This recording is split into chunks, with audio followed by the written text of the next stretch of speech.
Welcome, welcome. Hi, Scooter Beach. How are you?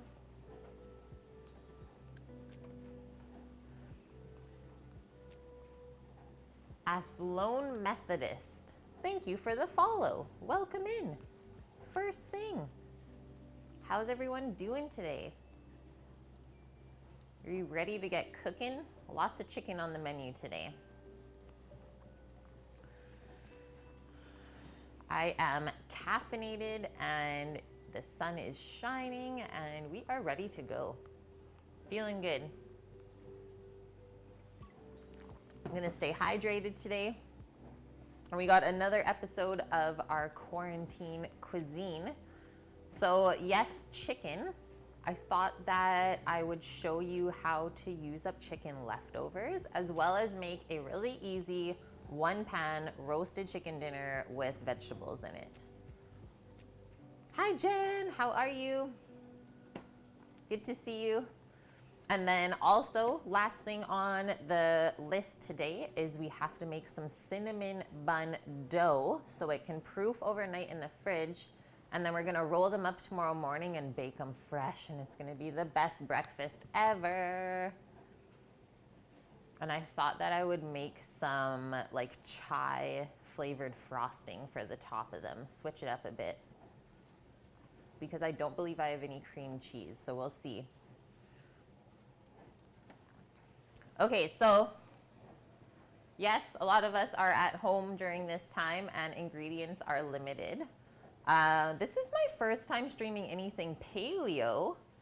And I guess we'll dig a little bit deeper into what paleo is because I have never followed any of those like diet fads or eating fads. So to be honest, guys, I'm not super educated on like keto or paleo, etc. I seriously just eat intuitively and just kind of do what my body tells me, and I've been feeling really good doing that. Yeah, chai frosting on cinnamon buns. I thought that would be so good, right?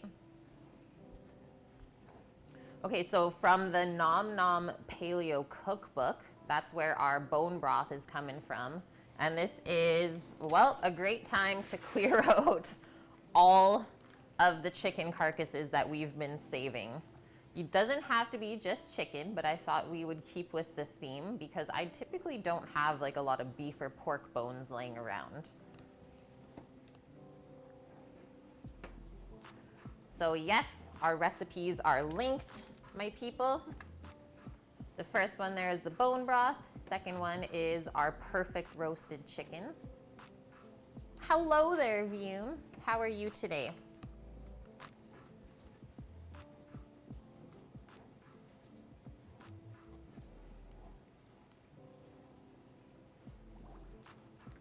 You just saw it in Discord.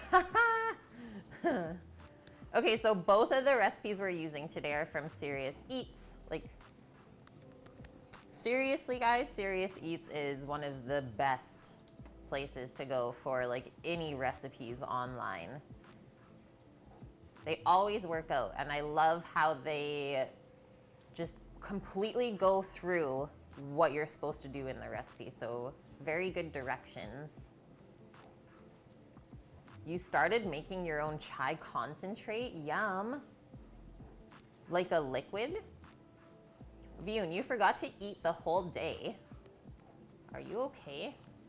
You were out in the forest for a walk. Got hungry. Tree rind does not taste good. Nope. Nope, nope, nope. I guess you must educate yourself on some foraging then, Vune. That sounds so good, Scooter. Chai concentrate. I'm in. Now I want chai tea.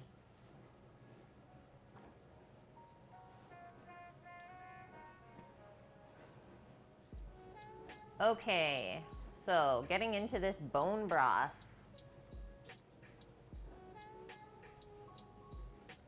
Let's see if I can find the one from the actual book here instead of the Serious Eats one, just so I can explain a little bit more.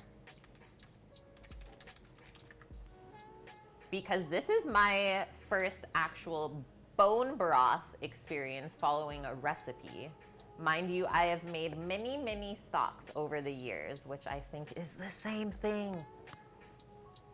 But who knows, really? Okay, the Whole30 bone broth. 101. All of a sudden, everyone's talking about bone broth. Yeah, they are. This is something that, what? Did it start trending last year, I think? I think it started trending in 2019 and it's carried over. For good reason though, because if you are sick right now or you're worried about getting sick with the COVID that's going around, have some bone broth. Obviously, if you're vegetarian, you can't, but you can make a vegetarian broth then. A lot of good nutrients in there and, well, really easy to consume because you can just drink it. Whether you add like noodles or rice to it, up to you, but I've heard a lot of people just like drink a cup of it in the morning. Interesting. I have not started that yet, but maybe we will now. Yeah, Vune, you were just so busy doing stuff you forgot to eat. Probably fueled by caffeine is my guess, because that happens to me sometimes too. You just made yourself a huge burger and tater wedges. Yes. Yeah, I feel reborn, a new man. And then it's gonna take like half an hour for your body to absorb all of that fuel you just put in, so that you're gonna like feel pretty tired. But after that, so good, Vune. So good. So from the Nom Nom Paleo Cookbook, their 101 on bone broth. Says, I'd certainly be remiss if I didn't share my love of bone broth too. On a cold winter's day, nothing hits the spot like a steaming bowl of bone broth, especially when I'm feeling under the weather. I am not feeling under the weather. I'm feeling great, guys. Not only does it warm me from the inside out, but it's also a terrifically nutritious superfood. I don't know if it's been proven that bone broth is a superfood, but we'll go with it. Bone broth is loaded with nutrients along with useful amino acids like glycine and proline. Amino acids are your building blocks for your muscles. That's what helps you repair your muscles and everything like that. It's a magical elixir that boosts both intestinal and joint health, so really good for your joints and muscles. And I haven't even mentioned how wonderful it tastes. Done properly, bone broth reveals its divine depth and adds a robust umami-packed dimension to your soups and stews. So yes, you could also just use it for soups and stews. It's always nice to have around. Surprisingly, you didn't even drink coffee today, Vune? Only one obligatory cup after waking up. Well, I guess your 1 cup doesn't count. That's like the must. Quarantine cuisine. Dust, how are you holding up, dude? You staying healthy? So they say I add a splash of bone broth in almost every dish that calls for water, broth, or wine. Sure, broth made with bare bones can be less than appetizing, but that's why I always use meaty bones. If you're doing beef, like shanks, oxtail, and short rib to punch up the flavor, and you'll produce a gelatin-rich broth. Make sure to include all the cartilaginous bits. So the cartilage bits, like knuckles, oxtails, or chicken feet. Yeah, don't scrunch up your face. It's good for you. So yes, all of like the knuckles and connective areas on your animal bones is what you want. That's where you're gonna get most of your nutrients from. So keep that in mind, guys. That's what, if you've ever made a broth at home and let it cool off in the fridge and go back to it the next day and it's like jello instead of liquid, you made a good broth. You're staying in the house, Dust, unless you need to walk the dog. Haven't been out in a while. Yeah, dude. Well, make sure you get out like once a day still. I think it's really important to get fresh air, even though you're supposed to quarantine. Good morning, Steam. And Tig, if she's there for you. Hope you guys are well, hanging in there. That's what Sammy and I said, because the gym is closed here too. So that was our usual routine. It's like, well, I guess we'll just have to go for walks instead, as we have some really good hills here that we're gonna walk. Get our cardio in. We also have stairs to do down by the river if we need our cardio. All right, keeping going here with our bone broth. You can stock up on bones at your local butcher or market. Honestly, it's probably gonna be pretty easy to find bones right now. And I would say like whole meats are probably what's gonna be more available than like just chicken thighs or chicken breasts. Cause I noticed just going to the grocery store in the last week or so is people are buying the stuff that's been already prepped for them. Because I'm sure there's a lot of people stuck at home right now that are not aware of how to cook stuff. So they're gonna choose the easy way out and buy the stuff that's already been butchered. Fair enough, can't blame them. So that's where we come in, scoop up all the good stuff like the whole chickens and the short ribs, all of that people don't know how to use, and we make bone broth from it. Also, it's always a good idea, sometimes butcher shops like clear out their freezer from their bones, so sometimes you can ask to see if they have anything they want to get rid of. Always a good idea, because you never know. Jen, you're still super sick. You feel like your dog will be bored if this keeps up. Oh, Waffles. Yeah, he looks like a ball of energy. Yeah, the offcuts are gold, exactly. Just because they're not appetizing doesn't mean it's not good for you. Jen, have you made yourself a honey, lemon, and ginger elixir yet? Like a tea to drink? Because that's usually what kicks our colds. This tray is literally just all poultry bones. I think this one bag here is duck, and the rest is all chicken carcasses that we've butchered on stream. So that's what I've always packed up and put into the freezer. There are plenty of ways to make bone broth at home. I've simmered it on the stove and in a slow cooker, but when I want it pronto, I turn to my pressure cooker, an invaluable tool for quickly transforming a pile of bones into a rich, flavorful broth. So yes, you can use your Instant Pot, program it to cook for 120 minutes on high pressure while you sleep. And then in the morning, because it's gonna keep it warm, you can wake up, strain your stuff, and you have a beautiful bone broth. You haven't made it, Jen? Someone else told you to do that. You should. I mean, hopefully you have the stuff at home, but if you have to go to the store, just be aware of what you touch. Yeah, the corpses of my enemies. Do not mess. One more tip. Don't forget to freeze your bone broth in small portions so you can easily heat up a cup or drop a cube in all the things you're cooking. So they recommend using like your freezer safe silicone molds, and then you just pop out your little cube of broth when you need it. That's a good tip. That's a really good one.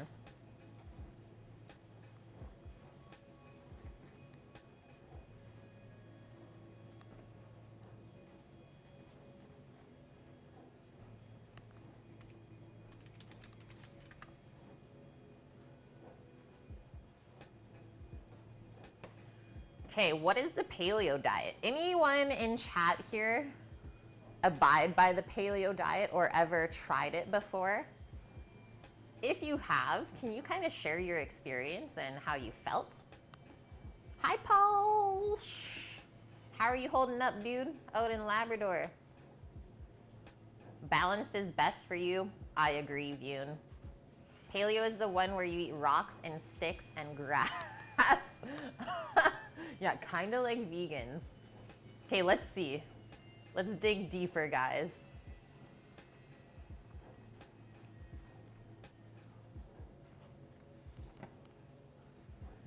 Okay, the benefits of the paleo diet. You've tried it, Trey. Okay, good. Someone we know, they've tried it. It's pretty awesome if you can stick to it. So you found that maybe it was a bit difficult to always abide by it. It's not too bad over there, Paul. Drove nuts with people on social media, so shutting off face crack. Yeah, that's a good idea. The paleo diet is a healthy, anti-inflammatory way of eating designed by nature. Here we go, sticks and rocks, built on decades of research and trusted by the scientific community. But it's about much more than the things you eat. The paleo lifestyle includes regular exercise, nutrient-dense foods that our bodies are designed to eat, and a more natural, sustainable way of living. It is not another fad diet or quick weight loss solution. Okay, fair enough. The result of eating and living a paleo life isn't simply measured in pounds. It also increases energy, reduces inflammation, which is the basis for many chronic diseases, and it promotes healthy aging. Okay, I need more information. Sounds good. Like, it sounds like it would be pretty legit. Yes, social is a cesspool. Try and find like the funny things. Like Sam and I have been like watching funny puppy videos every now and then. Or this morning we watched one of, now that the zoos are shut down, they're letting the penguins tour all of the exhibits. So cute. So find the stuff like that online, guys. Stop looking at all the COVID crap. Hi, White Dove, how are you? Trey, it was kind of rough the first couple days, but after this third day or so, you felt fantastic and you slept much better. Oh my gosh. So the Paleolithic diet, AKA the caveman diet or Stone Age diet. So Wikipedia says it's a modern fad diet, even though the inventors of it says that it is not. It requires the sole or predominant eating of foods presumed to have been available to humans during the Paleolithic era. So the Stone Age. So the digestive abilities of anatomically modern humans, so us now, are different from those of pre-Homo sapien humans. Yes, that makes sense, which has been used to criticize the diet's core premise. During the 2.6 million year long Paleolithic era, the highly variable climate and worldwide spread of human populations meant that humans were, by necessity, nutritionally adaptable. So they had to adapt to all the different areas they were settling in. Supporters of the diet mistakenly assume that human digestion has remained essentially unchanged over time. Think about how our bodies have adapted to all of these processed foods that we've been like grown up on, right? You have to constantly cook and be prepared, which is why it was so rough for your wife and eat, yeah. Pulse isn't in a cult. No cults for Pulse. All the carcasses are a bit creepy. See, this is the thing that we were just talking about, White Dove, is yes, it is creepy. But why is this any different than when you buy a chicken breast from the store? That should be even, to me, the chicken breast without the bone is creepier than that. Because it's like, where did that come from? The Whole30 diet is also paleo. It's a good start. Okay, so that's like your introduction. So while there is wide variability in the way the paleo diet is interpreted, okay, so everyone kind of does it their own way then. The diet typically includes vegetables, fruits, nuts, roots, and meat, and typically excludes foods such as dairy products, grain, sugar, legumes, processed oils, salt, alcohol, and coffee. I'm out. That's it. Ruined. But I guess since you're allowed to make it whatever you want, mine's gonna include coffee. It's the bones. Yeah, it makes her feel queasy. See, everyone's different. But I think it's important that you know where your meat comes from if you eat meat. And well, if this creeps you out, then you should also be creeped out by the chicken breast. I'm sticking to it, guys. So this diet is based on avoiding not just processed foods, but rather the foods that humans began eating after the Neolithic Revolution. So when we transitioned from hunter-gatherer to settled agriculture. So that's when our digestive system really changed. Okay, so that's why our bone broth only has, so bones, onion, carrot, water, fish sauce they use, so that's where some umami flavor is gonna come in. Thank you, Gear Bones, for the follow. Welcome in. Hi, Relic. How are you? I'm doing good. How are you? Yeah, guilty. All of it is creepy. You can have salt and coffee, but it just has to be black. I could abide by that, but do I want to? You don't really mind, Fune. In the Philippines, you butchered the chickens and ducks on your farm. Aw, yeah, it taught you a lot for the rest of your life. See, you have a different view than other people do, right? Just because of your past experience. I still want to have that experience at some time in my life. I think it's really important. So what we're gonna do, place our bones and vegetables in a large stock pot, slow cooker or pressure cooker, depending on your desired method of cooking. So I'm doing stovetop, nice low and slow because, well, I don't have a rush on this. We can let it go all day, even overnight if we want, which I think is the best. But if you want this to be done within like an hour and a half, put it in the pressure cooker, then you don't have to wait as long.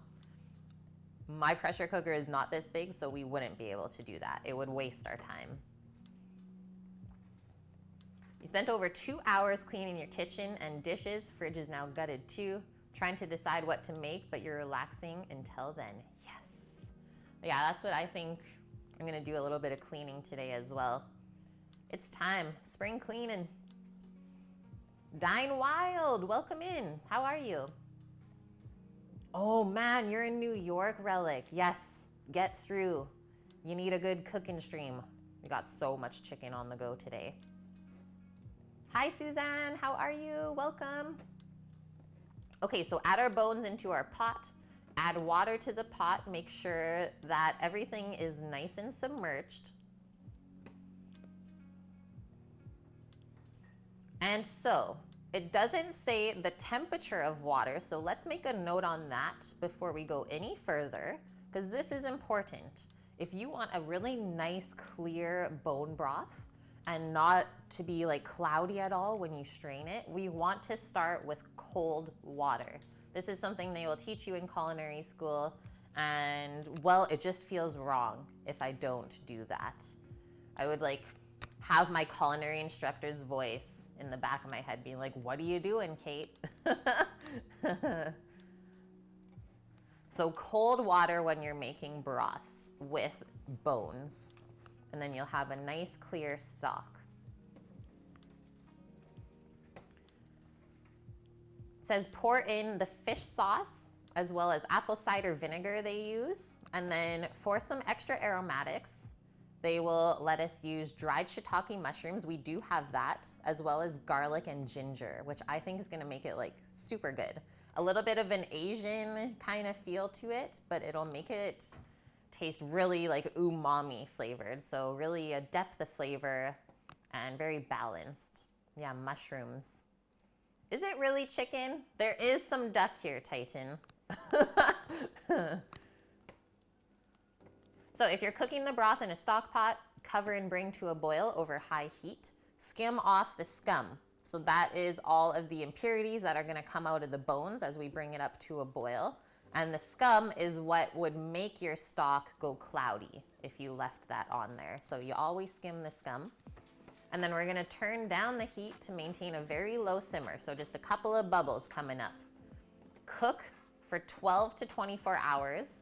I would cover it because then you're not gonna lose any of that really good liquid, or until the bones are soft. So you're gonna cook this until the bones are starting to fall apart. Check occasionally, add more water if needed to keep the bones and vegetables submerged. Cooking on the stovetop is the traditional way to make a pot of bone broth, but it takes a lot of babysitting. Patience is key, and I think that's why it's gonna taste the best.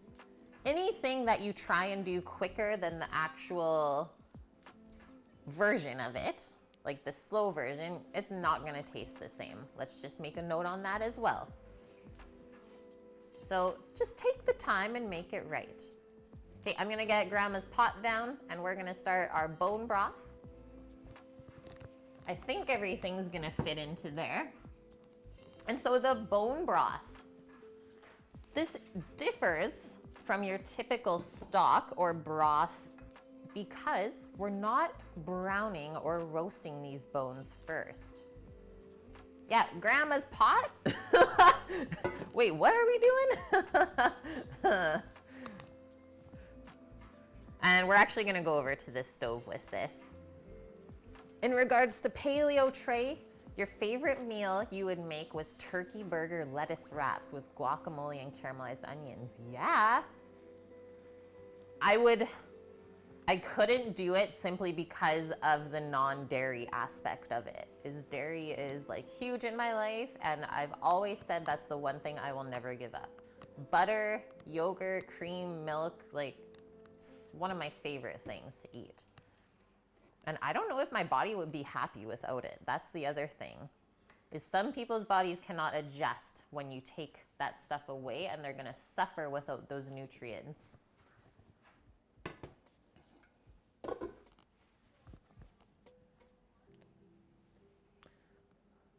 Are we gonna make banana cake?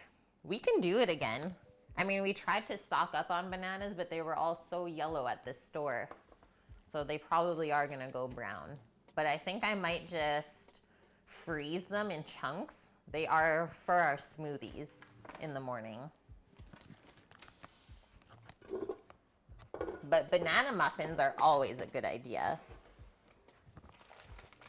Let's start dumping our bones into our pot. And I will also say that beef bones are more expensive than chicken bones.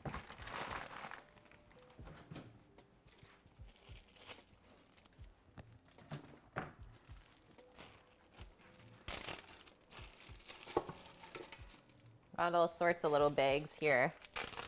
I don't like wasting stuff, guys. And well, if I can make something good for me from this, why wouldn't I?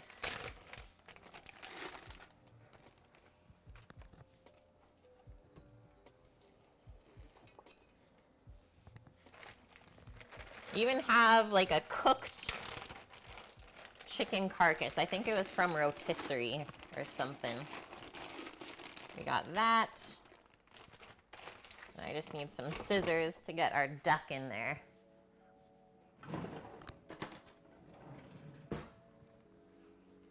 Smoothies, so like every day during the week, so 5 times, is we make smoothies. Either like for breakfast, or typically we've been trying to do intermittent fasting, so we just keep it in the cooler at work just in case we get hungry, and then we drink it on the way home at like 3. And it has fruits and vegetables in it, and just a bunch of good stuff, so we like set ourselves up for the rest of the day. Okay, there we go. We fit everything in the pot. Just gonna wash my hands. I'll be right back, guys.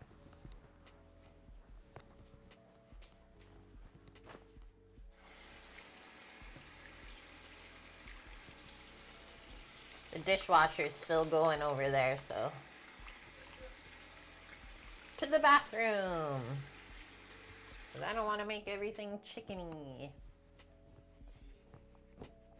Okay, now we're gonna start filling our pot with cold water. And then while that's coming up to a simmer, we can cut up our vegetables or our aromatics to add into it. You tossed out a couple rotisserie chicken carcasses because they were left out a little too long for your liking, but you also have about 3 gallons of stock frozen. Yes. Made some for your friend, but she has no deep freeze. Oh no. What about using the carcass of a whole cooked chicken? Yes. Yeah, that's what I just threw in there. Why not? If you buy frozen spinach, do you have to cook it before you put it in a smoothie? No, you do not.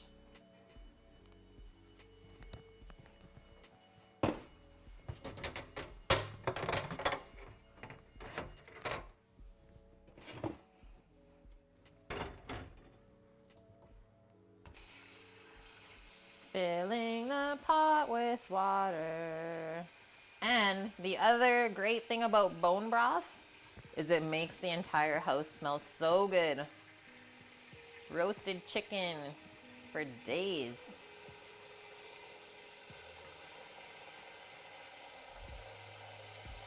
And this one will have a little bit deeper flavor because of the duck bones.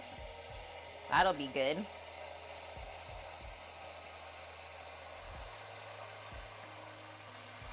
And the chicken bones won't take quite as long as the beef bones either, just because the bones are smaller and more delicate.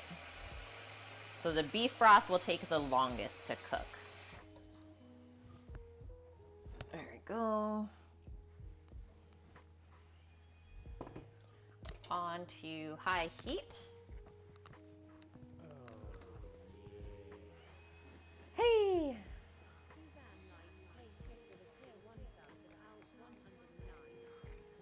Thank you so much, Suzanne Likes Cake, for gifting the sub to Pulsh. 14 months, my dude.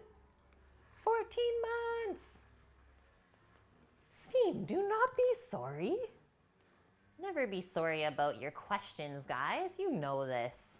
You know better than that. You sillies. Guys, I'm hoping to go halibut fishing next weekend. Trying to get some hallie for us. Imagine if I get a whole fish, like 40 pounds.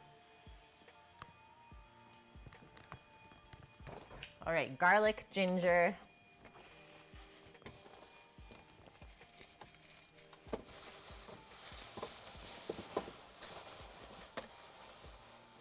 You can add as much or as little as you want. I think I might even add a bay leaf. Hi, Scrump. Good to see you. How do you fish a halibut with, well, pretty much a regular fishing rod? Is I go out with Zach's family, and they have, well, his grandpa's fishing boat that he's used for many, many years. And we have, I think, 3 or 4 rods set up at one time. So they sit like on the boat, and then you basically wait for a bite, and then yes, you will have a lot of patience reeling in a halibut that is that large, and we will be in the ocean. Yeah, in the ocean. A lot of patience. You say, come here, fishy, fishy.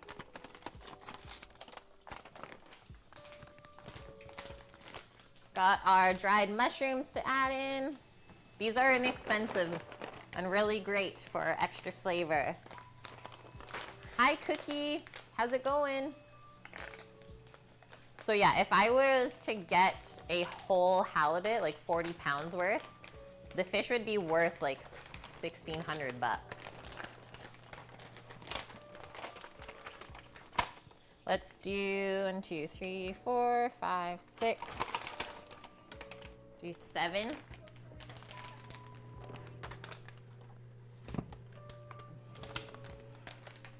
It can be 100 pounds and more, I know, which would be amazing if we got that. But I think for the most part, the size is a bit smaller. Okay, just gonna smash the garlic. And for the ginger, while this is coming up to a boil, is I'm not gonna peel the ginger. We're gonna leave the peel on, and we're just gonna slice it up nice and thin. So the more surface area, the better. More surface area equals more flavor.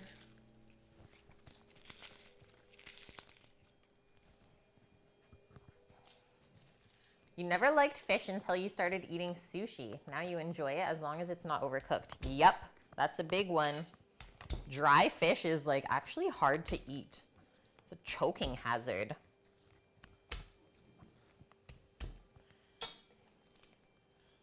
And yeah, honestly, polishes, that's one of my favorites too, is sushi. So that's one of Sam and I's kind of treats sometimes during the week, is we'll just go for, we'll get salmon, tuna, toro and avocado nigiris. And that's it. Just fish and rice and avocado. No rolls, no deep fried, no nothing. And it's just so satisfying and fresh. Is it better to peel your ginger or leave the skin on? Well, it depends on what you're gonna use it in. Because I am going to be straining all of this and discarding all of the aromatics for the broth, I don't find it necessary to peel the ginger unless you're worried about stuff like being on the outside of the peel. And obviously if there's mold there, then I would peel it. But I don't know if it's fair to say if it's better or worse to peel it. I'm sorry on that one. And for the most part, like kitchen techniques, there's really no right or wrong way to do something. It's all about your personal preference.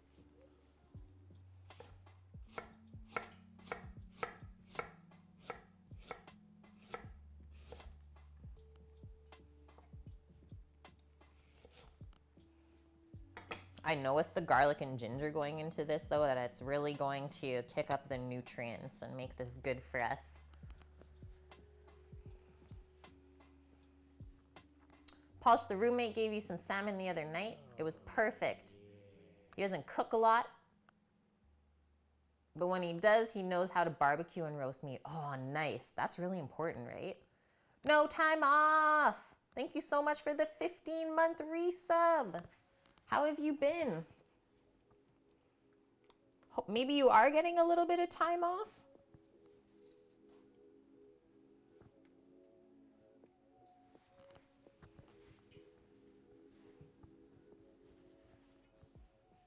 You normally leave the peel on, Pulse. Have I been able to save any barbecue beef ribs? No, I didn't. Because that would be good too, right? Too much time off at home, yeah. And it's just starting, right? You think you're bored now.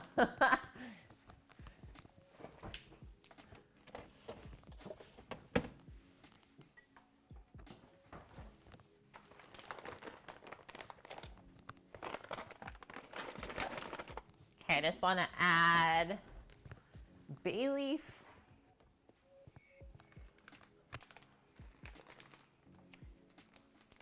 And then what else? They do fish sauce and some apple cider vinegar. Apple cider vinegar is really good for you too.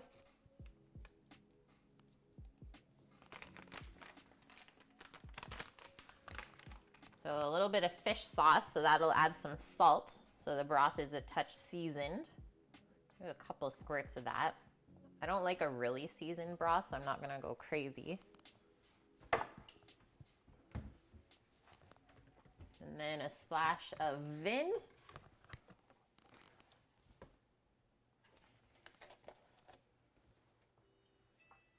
Doot. And was that it? Dougals, you're late to the party. What kind of bones? We got duck and chicken. Duck and chicken bone broth. This is a first on our stream. Yeah, same here, no time off. I planted my seed trays on Monday. And yeah, I think I'll spend a little bit of time outside today, getting the garden ready, doing some yard work. It's nice and sunny. That's one thing I'm so happy about is it's been so sunny lately, so it's hard to be upset when it's sunny. Yeah, chimkin and duck, I'm sorry. Polish, you weren't here yesterday, but we have like a little squad of chickadees that come into the yard because we have a feeder. And we're now calling them chimkadees. Chimkadee. I thought you would like that. Okay, that is it. Oh, our carrot. That's right. Just a little bit of carrot. I have a chunk left over. Yeah, chimkadees. They are super cute.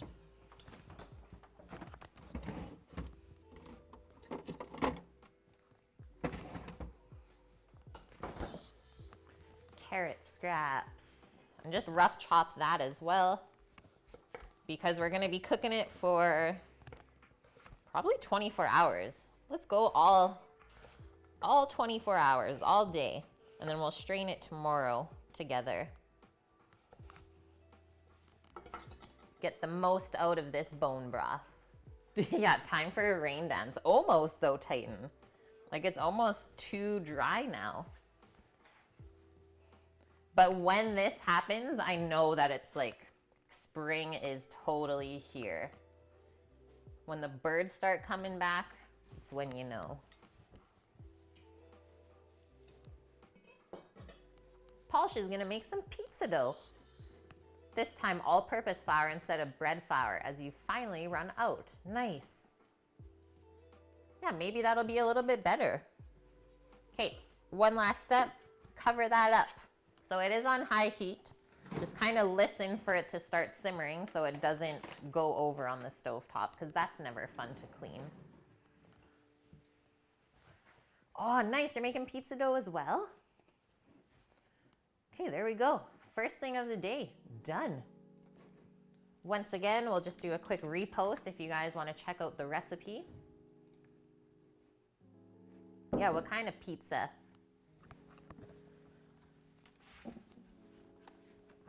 What kind of pizza snacks? Keep this window open because it's really warm. Hello, Speed. How are you doing? Lots to do today. Well, that's good. All is well here. Just gonna get a little bit of water. Stay hydrated today. And I did pull the chicken from the freezer this morning. So I'm just gonna take a second to check on it and see if it's thawed yet.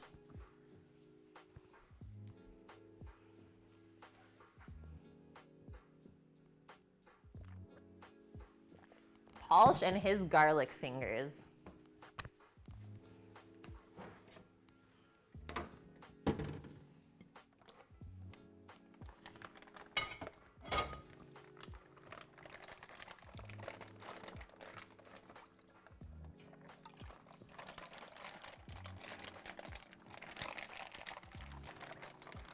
It is good. I'm gonna take it out of the water.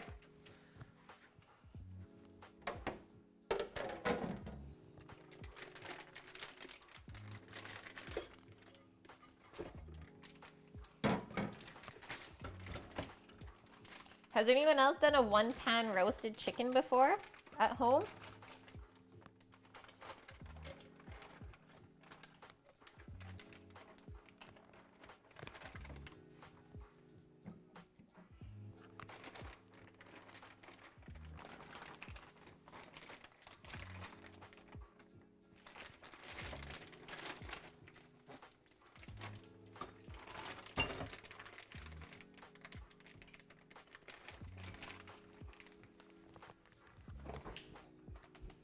Another one of those 2-for-1 chickens.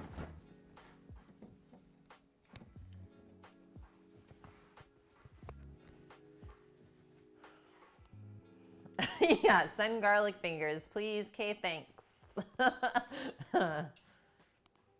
You don't think you have dust? I think this is gonna be a good recipe for you then. One pan wonder. Instead of one pot wonder, one pan.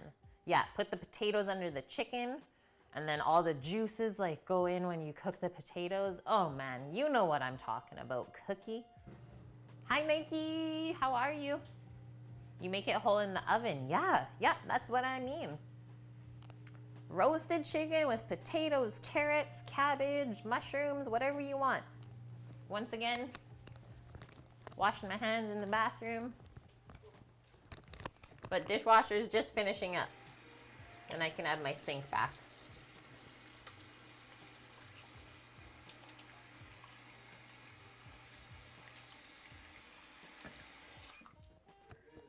There it is.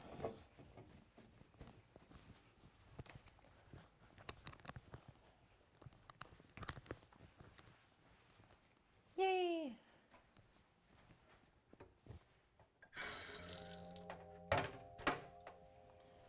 Got it. One pan wonder for the win. Yeah, so good. Okay, we're gonna have a little bit of fun right now. Play with some toys. something that we started unboxing yesterday. This is what we're gonna do while we're waiting for our bone broth, because it's not quite yet time to cook lunch for us.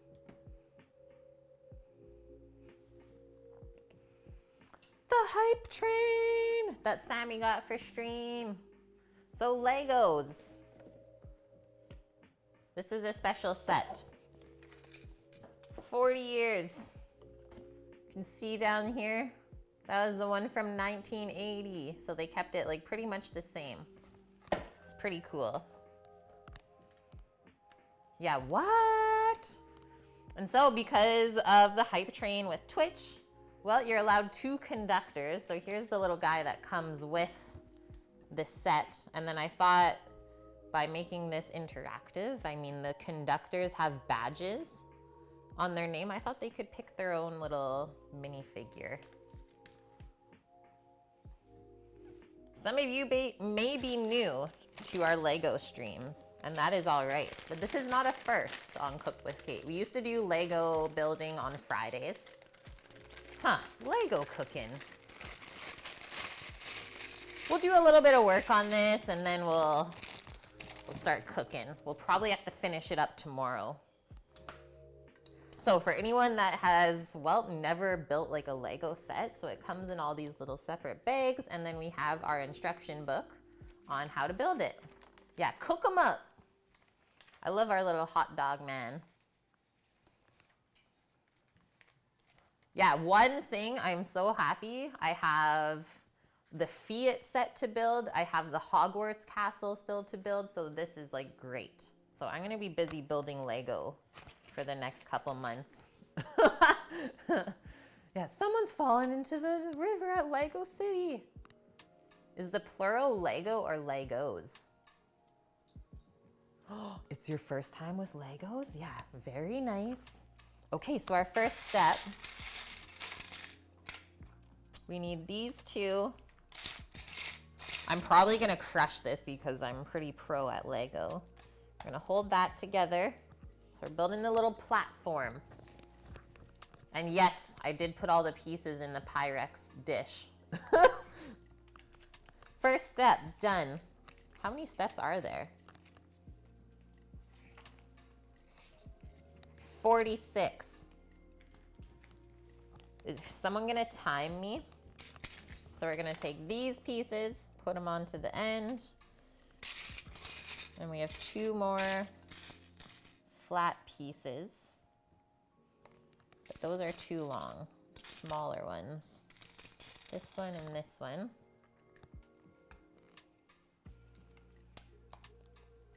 Hype train. Maybe we'll have to like build a couple cars freehand to put stuff into. Okay, done. Now we're making the border.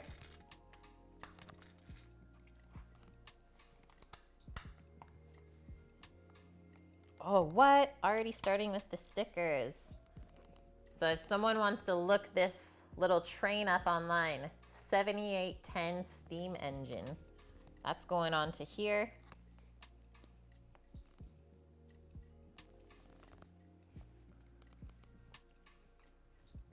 You always get your little sister Lego sets for Christmas, but she never wants to build them. She just wants to watch you do it. Aw, that's like Sam. He loves to watch me build them, even though I like buy the sets for him too.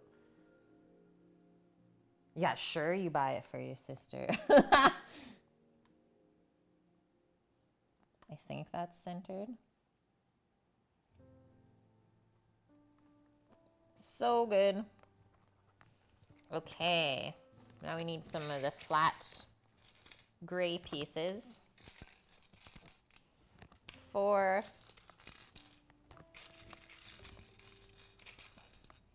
And 2.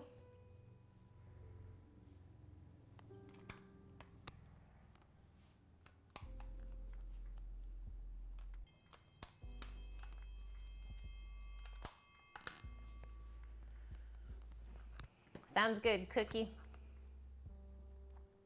Someone asked you if you're ready for this lockdown. Oh, what? We got a cheese raid. Ah! Welcome, guys.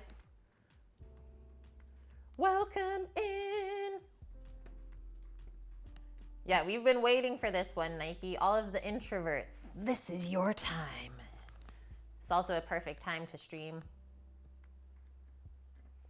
How was the stream today, Cheese? Welcome in, guys. Hope you had some delicious pizza snacks. We're currently building a Lego hype train that Sam bought for stream. Cheese a cheeser. Is that a hot dog, man? Yes. Yes, it is. We also have pretty much all of the Simpsons minifigures to choose from. Yeah, all of the extroverts are panicking on what to do. So true. So, this is what we're building right now, guys. A 40-year anniversary train set from Lego. So this was the first set that they put out for this train in 1980. I don't think it's going to take us very long to build this. There's only 46 steps. And I'm a little bit of a Lego fiend. We do this every now and then on Cook with Kate. You guys might not know this about me, but I like to build Legos. So first thing on stream today, we put some bone broth onto the stove top. This is quarantine cuisine. Learning how to deal with all of these offcuts and how to stay healthy. So a big one, bone broth, so many nutrients. We have chicken and duck. And then for aromatics, we did dried shiitake mushrooms, ginger, garlic, bay leaf. I know, how was 1980 like 40 years ago? What?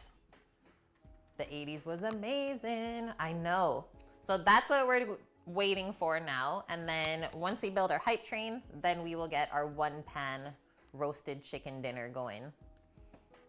I thought that would also be a really great thing to show you guys because there's a lot of people stuck at home right now that don't know how to cook easy meals for themselves, especially if they have to cook for others at this point too. So one pan roasted chicken dinner, good enough to feed 4 people. And it takes about an hour, so pretty quick. Good for the weekend or the weekday, really.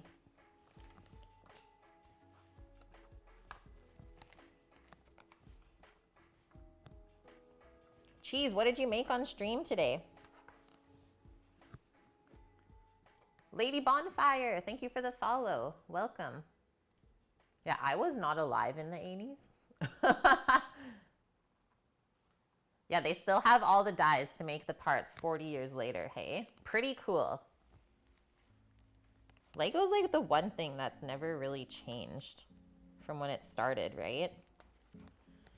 So we need 1 blank square, 1 of those,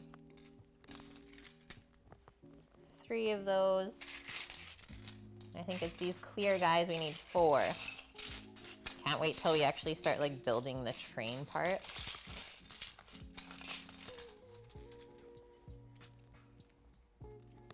And well, you can definitely still order Lego, I believe, online. So if you guys are looking for something to keep you occupied at home, this is an awesome like big kid toy.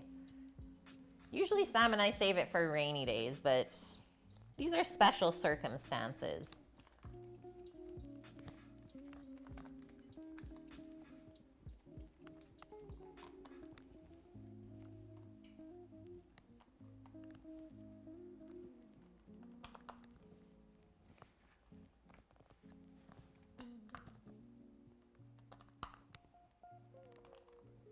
Boom.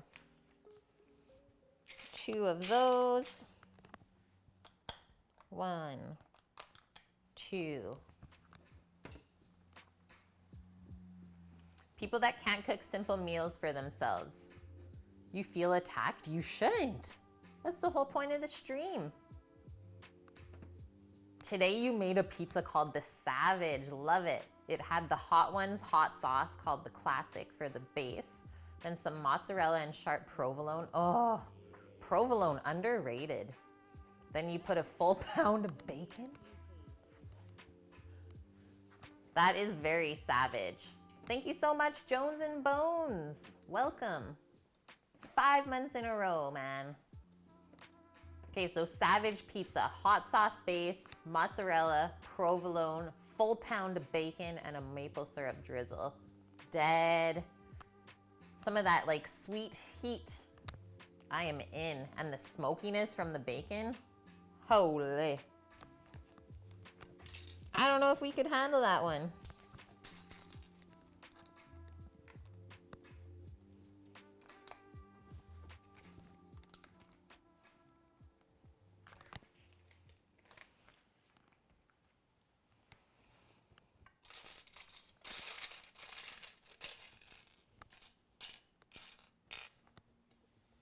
One, two. Is it this guy? No, that one.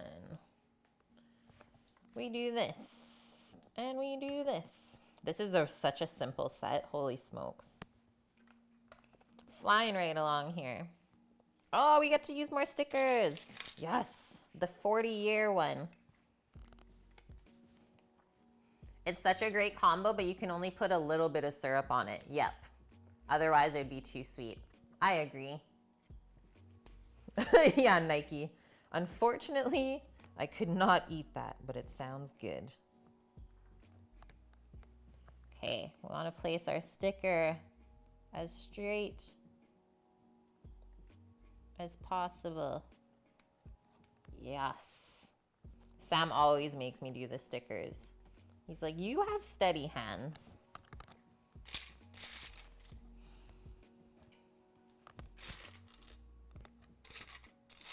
Interesting little pieces.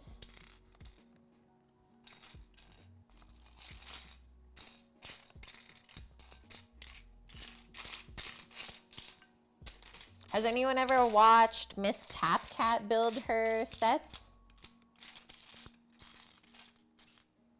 Where is this other piece?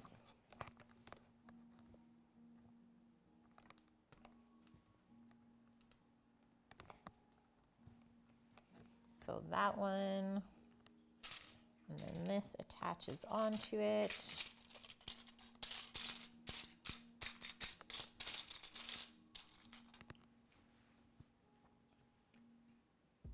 Pizza with peaches, that would be good. I think I've actually had that before. I think our broth might almost be at a simmer. Okay, now, so what's this? This is this way now. Unless I did it backwards.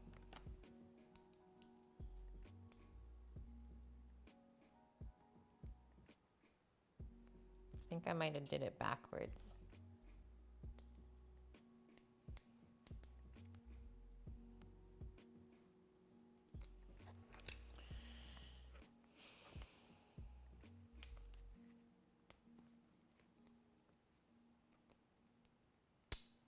Those little guys had to go the other way. There we go. That, and now that goes like that. Done. So that goes here. Here's our platform to put the train onto. Sweet.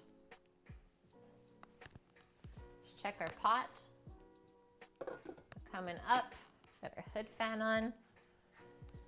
Pizza with a brown sugar dusted crust, oven roasted bourbon peaches, and chopped pecans is fantastic, for your information.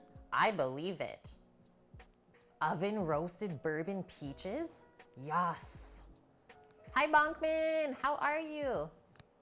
Yes, Legos. We're building a little hype train for stream. Choo choo.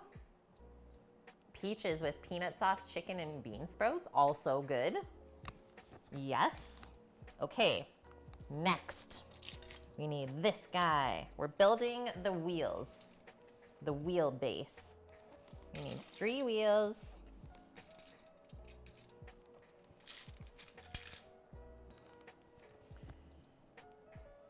Okay, 1 to 1. Let's do this.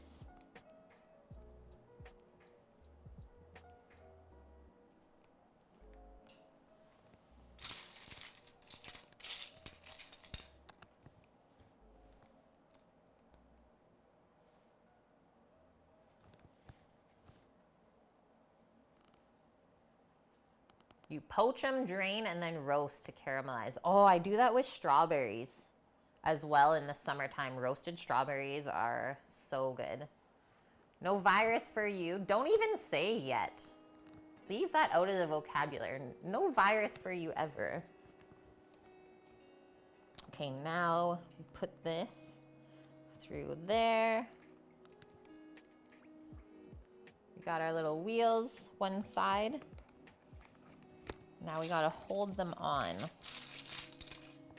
These little things. 6 of them.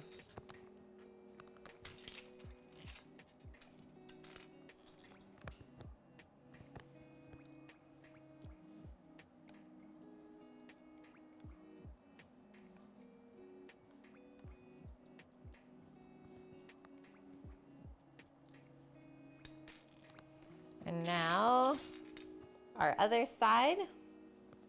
Hee. Now we put the other wheels on. 1, 2, 3. Watching our broth back here. I'm just gonna pop the lid a touch because I really don't want it to go over.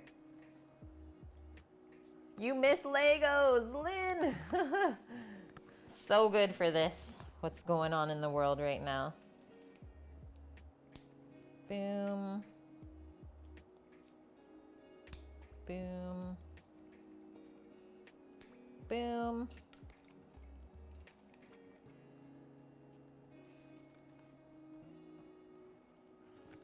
Whee! Okay, we got the wheels. Building our base.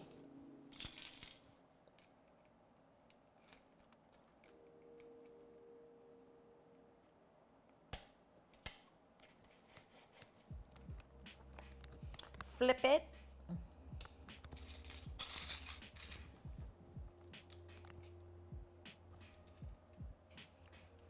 This is for structural integrity. Now we flip it back again. Just sits on there. Sweet. That's where we're at, friends.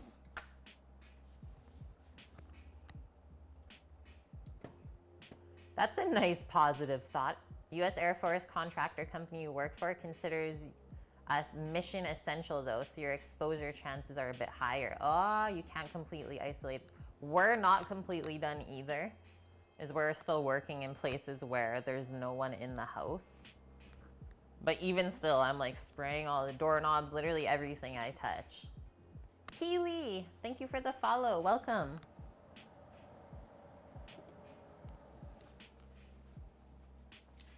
Okay, we're already like halfway through all the steps. This is going way quicker. Okay, so now we get to build the actual train.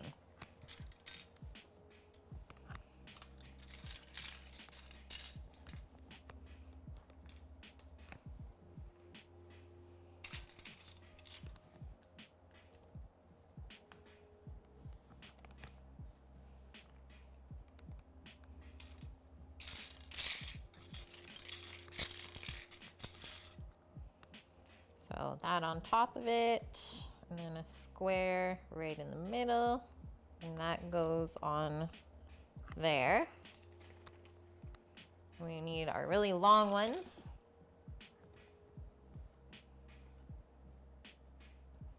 So flip. So we're gonna do this 2 times, it says. So it's always smart to do the same thing over and over. It's quicker that way.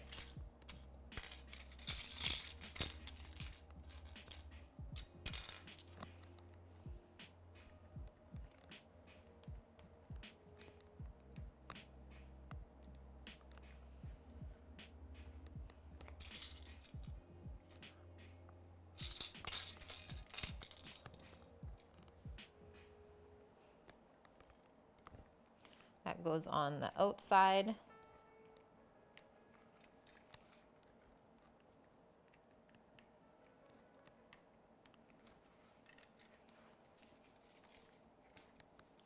Now we need to flip it.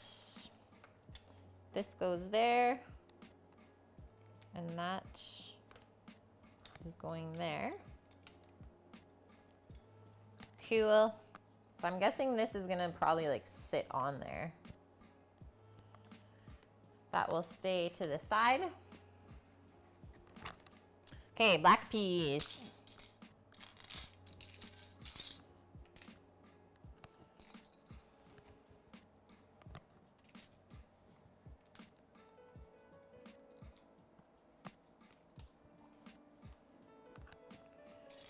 Two,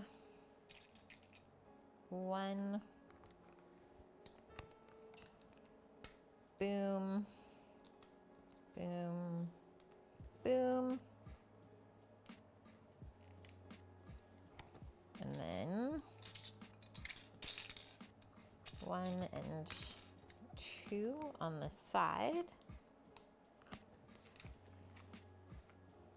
Okay. That's gonna go on the other side. Match it up. Oh.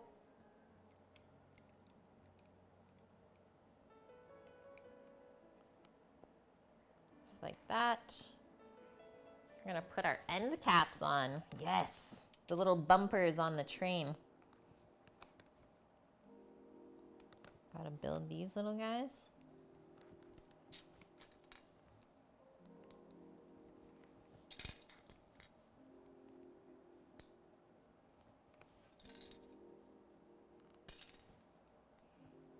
I love how everyone's just like so into it.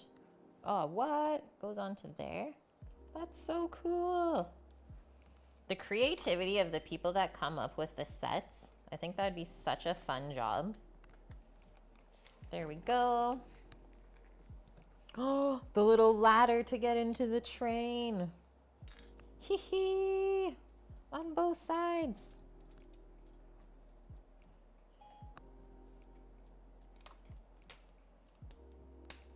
Siri, you're not involved right now. Oh my gosh, Scat has this ship in the bottle one. I've always eyed that one up. I'm honestly jealous right now. Your neighbor growing up with it was this old retired guy, and he built a model train set that ran through his entire backyard. It was so cool. He dug out tunnels and everything. That's amazing. Those people are awesome. Yeah, Scat. So we're building the 40-year Lego train for the hype train for stream. Sammy got it for us.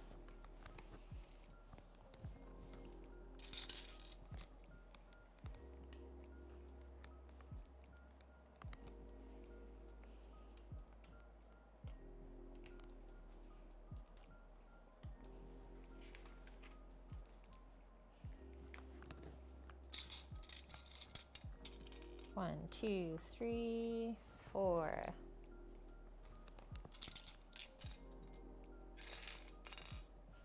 One, two. One, two. First, the small guys together.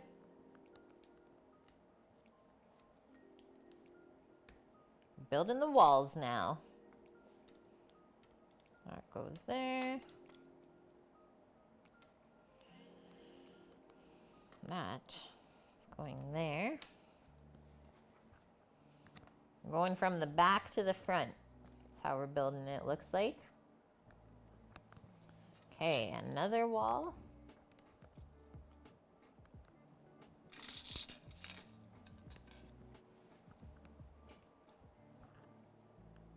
And we get to put stickers on. Our 7810 stickers. It made the newspaper. That's so epic. You're only a third done your bottle or ship in a bottle. You built the ship. You want the Steamboat Willie one. And you were eyeing up the train. Yeah, he surprised me with this one. Little sneaker.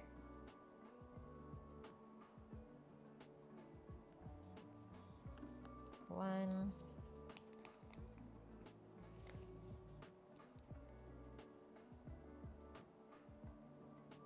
I doubt the Lego stores are open still. But I believe that you can still order online. I'm sure you could. Okay. That.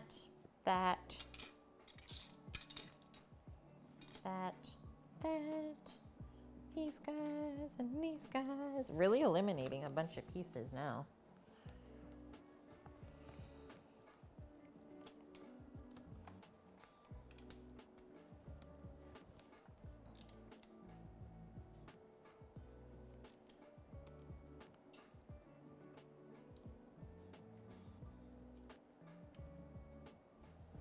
The lights. We got the lights on the train. The online store is open. It's been confirmed. Thanks, Scat.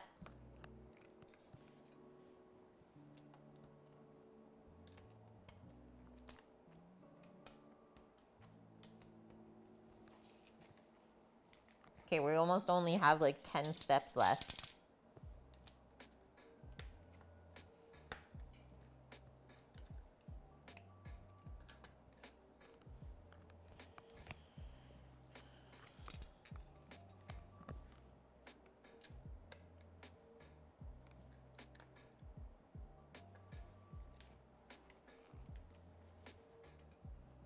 Boom.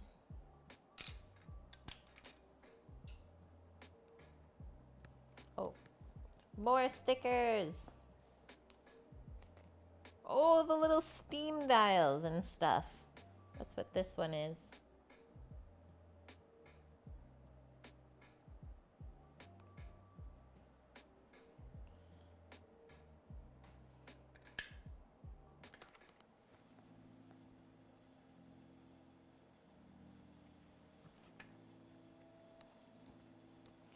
Two of these big guys.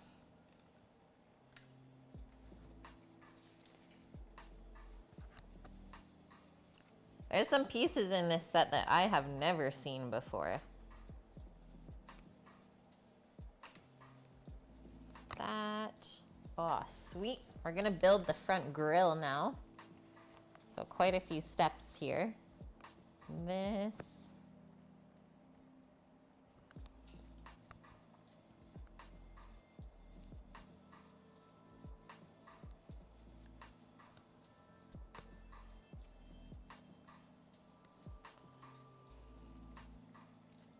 Oh.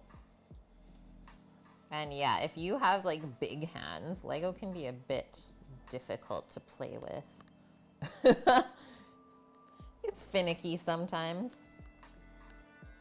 Okay, that. We need our squares.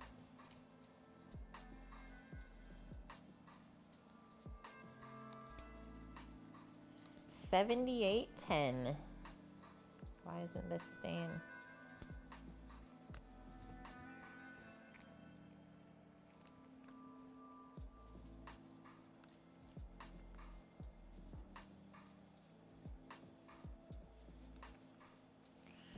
Where does this go? Oh, we gotta build a little base for it. And that goes there. Like that. And it just sits here. Oh, broth is up. Ah!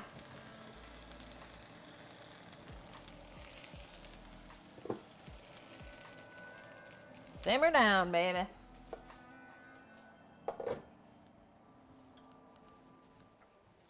Here's what's going on, guys. So she just came up to a simmer.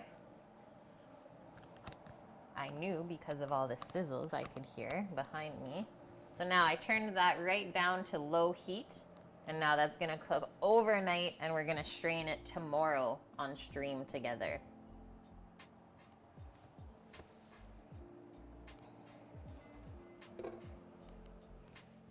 So we just want a couple bubbles coming up. Do I display the Lego sets? Yep, we have the Ferris wheel that actually like spins around. I have it set up with all the Simpsons characters and it sits on top of my bookshelf that has all my cookbooks in it. That's where that fits because it's like a really big set. It's huge. And then we have a shelf above the TV with like some of the cars and stuff. So we have the really big crane and the Arctic Cat. And then we also have the Volkswagen bus and the Beetle. And that's kind of like our little TV games area. Yeah, the Death Star is so expensive. The only one you have on display is the Millennium Falcon. Yeah, but why wouldn't you? Right? Why wouldn't you? Okay. These 4 guys. We're almost done, friends. And then it's Chimkin roasting prep time. And it's time to start making some lunch. I think Sammy's already napping. He's found his nap spot. It's very quiet in here. And that's all right. Or the smell of the bone broth already put him to sleep. Oh, I forgot a couple here. There we go. That. We're building the windows. They actually come with the little glass inserts that you have to put in. It's not actual glass.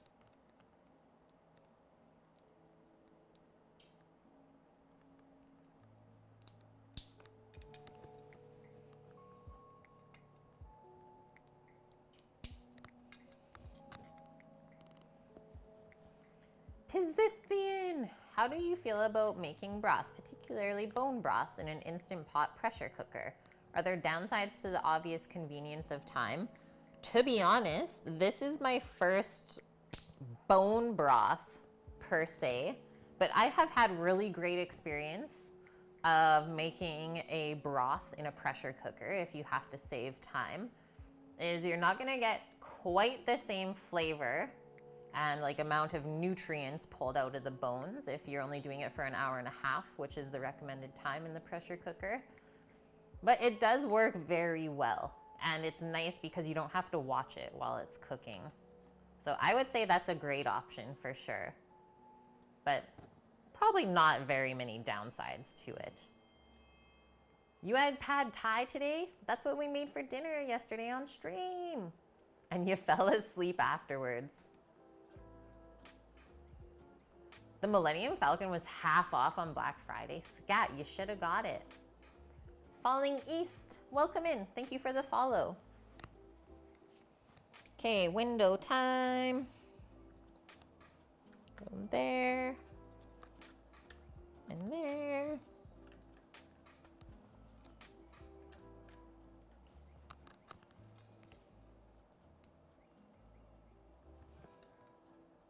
Build the back wall. There is not very many pieces left. That.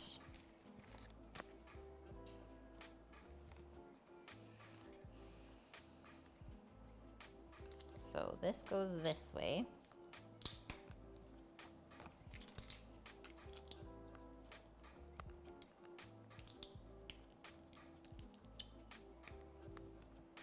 And then we flip it. This little guy.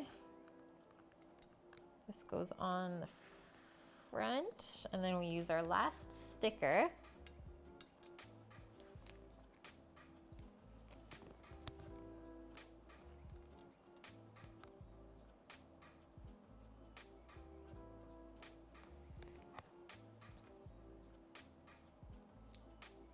Goes like that. Flip it. It's the roof, guys. The roof.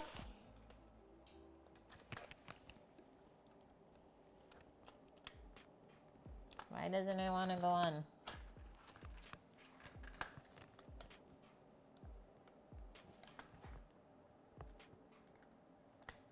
There you go.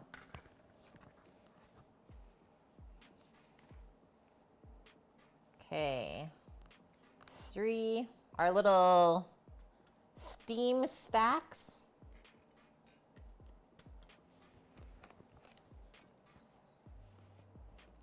And then the one main one.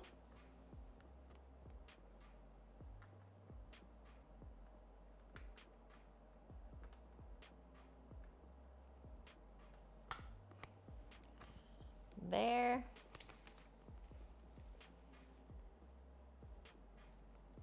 And then we place, train,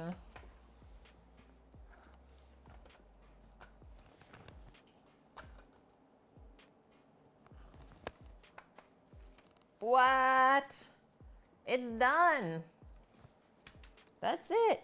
You just have a couple, they always give you like a couple extra small pieces just in case you lose them. Or, you know, kids do. But the one really good thing about Lego is if you are missing a piece from one of your sets, they will send it to you for free. Woohoo! This looks so awesome. So that sits on there. There's a little train. Okay, so our conductors right now, we got Cookie and Annie, I believe, have the badges. Just post them up on top. Yes. And where should we put it? I feel like we should like put it up here or something. Have our little train there.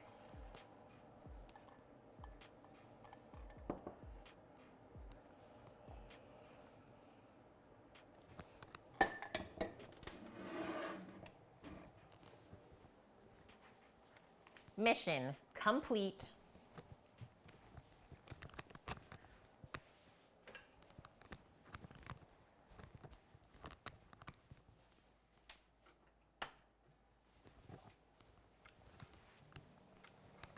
Okay, chicken. Chicken time. Here's our chicken. It's like literally the same color as me. Hey, Kate. What's the color of your skin? Chicken.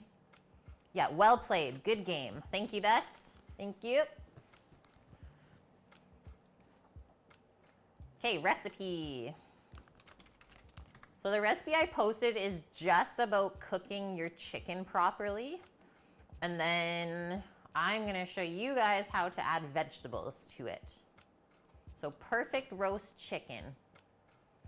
Another one of those serious eats recipes.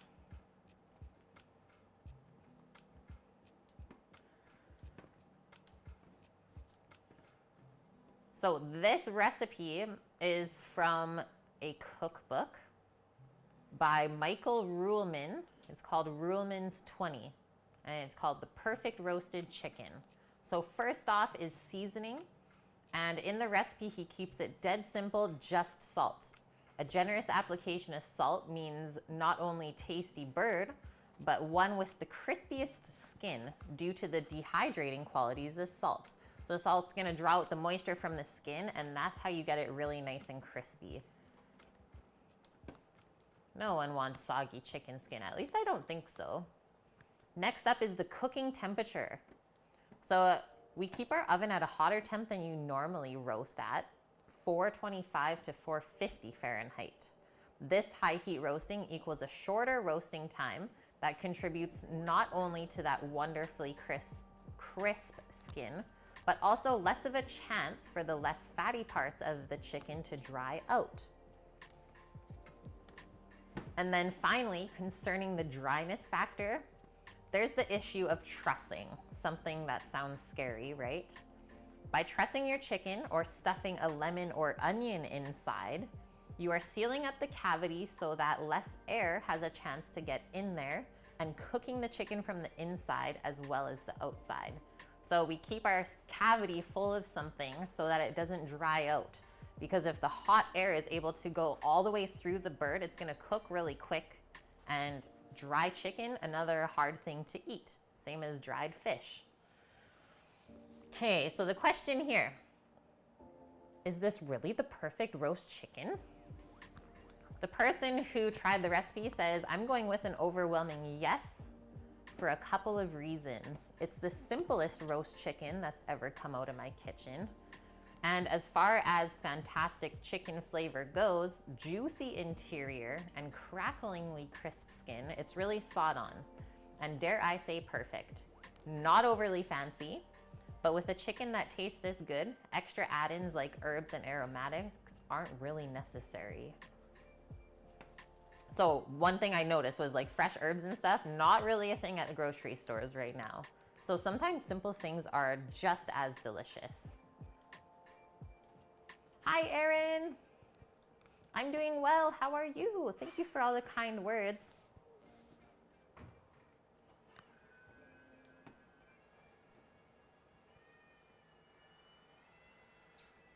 So, ingredients.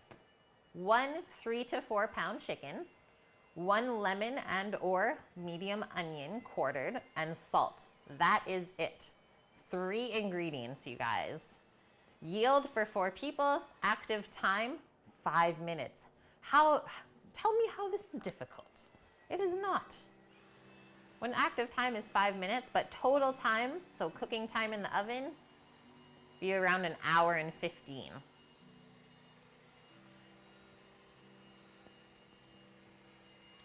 Just reading the directions here. So preheat your oven to 450 or 425. I know that my oven cooks hotter, so I'm gonna do 425 and play it safe because I don't wanna burn the chicken skin either if it gets too hot. And then also do convection if you have the option. Put the chicken in an oven-proof frying pan and slide it into the oven. Well, that's easy. After 1 hour, check the color of the juices. If they run red, return the chicken to the oven. Check it after 5 minutes. And then we always want to be sure to let our chicken rest for 15 minutes minimum before we cut into it to serve. I would even go a little bit farther and go like 20 to 30 minutes on that. You'll thank me later. I know, Scat. That's what I said to Sam this morning. I was like, even I didn't know that that was the reason that you stuffed a bird. He's like, well, think about how a stuffed turkey tastes compared to an unstuffed turkey. Way different.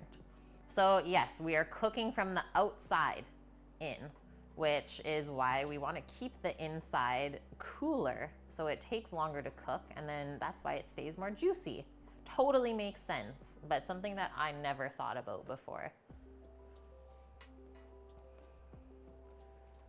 Okay, and then along with our chicken, so I'm gonna do this in like a Dutch oven cast iron pan, but it said that you can do an oven-proof frying pan.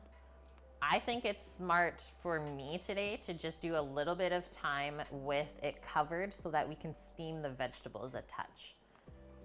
And then we're just gonna cut our vegetables to a size so that they can roast and be done at the same time as the chicken. So a little bit bigger, but still bite size.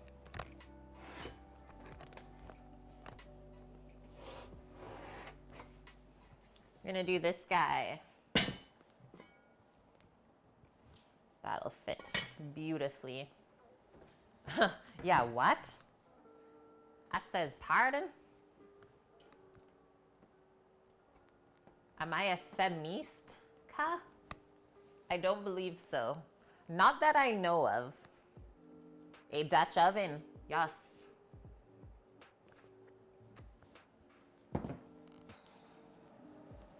Perfect little simmer on our broth now. I'll show you guys. Just like 5 bubbles in the middle is what we want for our bone broth. And now that it's simmered down, per se, I'm just gonna pop this on. Because we don't want to lose the liquid. We want to keep all that good stuff. Legastina Dutch oven. Does it say how many quarts this is? 4.7. 4.7 liter. And you can tell I've done some stuff in here. This is like mainly my meat braising pan. So I've done a lot of caramelizing. That's why the bottom looks like it does. And it is enamel coated. So yes, it does stain like that. But this thing is great. If we look at the lid, we can see all the little steam or condensation pock marks where it drips back onto the food. So that's when we're gonna steam our vegetables, and then for the last little bit, we'll uncover so that we can crisp up that chicken skin.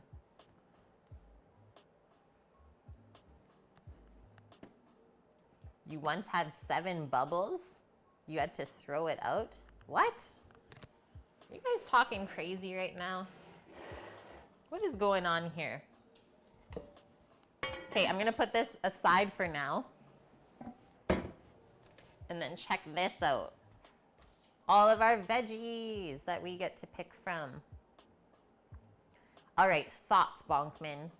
You plan on doing a beef stew in the slow cooker tomorrow. You're thinking of doing a roux for the thickening, but was curious as to what you can add to take it to the next level flavor-wise. Yeah, roux is good. I mean, the trick for most of the time for a stew is to dredge your beef in the flour, and then that's like your thickening agent instead of a roux. I know, aren't these Nantes carrots the most amazing? And then, I mean, flavor-wise, mushrooms are always a great one to add for a depth of flavor. And then I would say red wine is also the other one that's amazing. And then onions.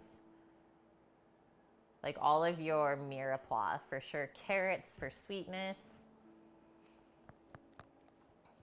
Okay, so I think to keep things kind of like fresh, I think I just want to use the lemon in the chicken instead of the onion, because we know Sammy.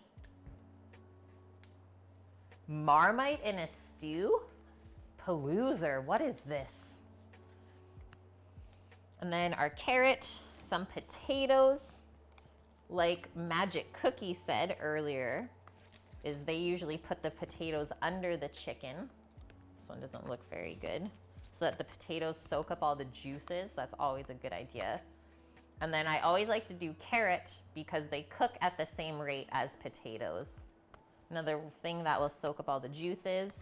I had some leftover cremini mushrooms in the fridge, and I thought, well, chicken with roasted mushrooms, that would be great too. And then just some cabbage that we'll probably just leave in these wedges and put in there too. It's going to be good. Okay, first things first. Just gonna roll the lemon and then cut it in half, and then that will be to stuff into our chicken. But I'm not gonna touch it just yet because I don't wanna wash my hands.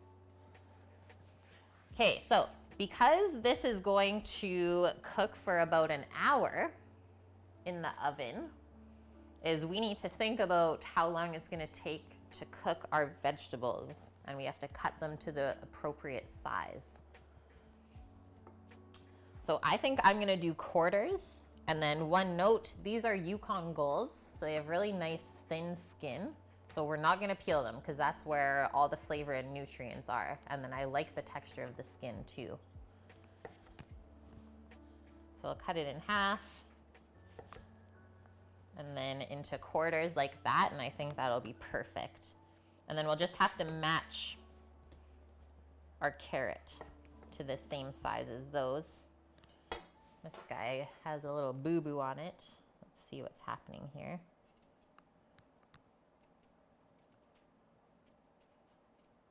Oh no, what did we open up just now?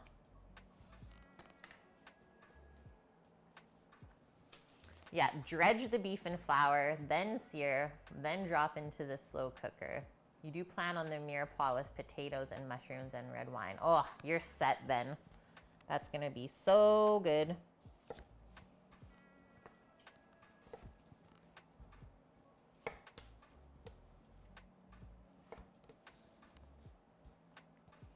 And then one important thing I will say with the veggies for the roast chicken is you wanna season them as well. Like either as they're cooking or even before they're cooking, especially because the potatoes are gonna be the base. We also don't want it to stick. So I think just like a little drizzle of olive oil on the bottom here. And then we'll start building our layers. Yeah, you're on the right track, Bonkman. Also, may I ask if you found any recipes you like in the cookbook I sent you? There's a lot of crazy recipes in that book. Just swirl that around.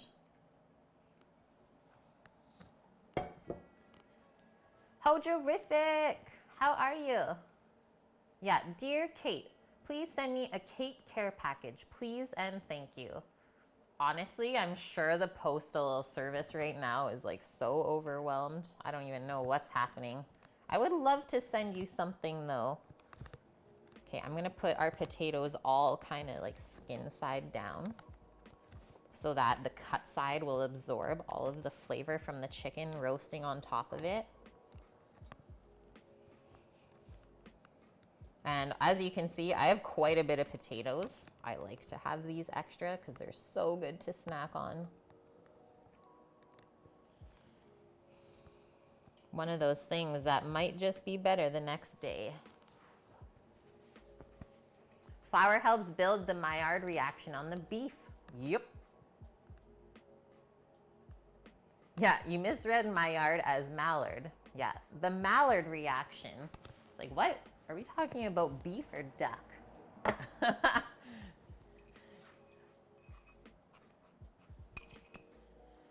Ooh, actually, let's use some fancy salt. Let's be a little bit fancy today because we can. So I have this like French fine herb salt, which I'm gonna guess has like thyme and tarragon and sage.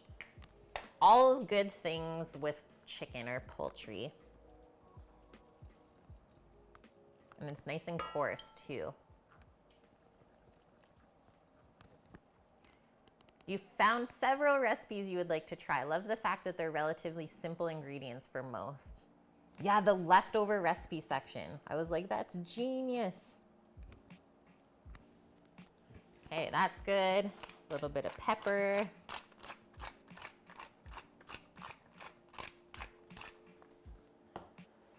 And I am getting our oven preheating while we finish this up. So 425 Fahrenheit, guys.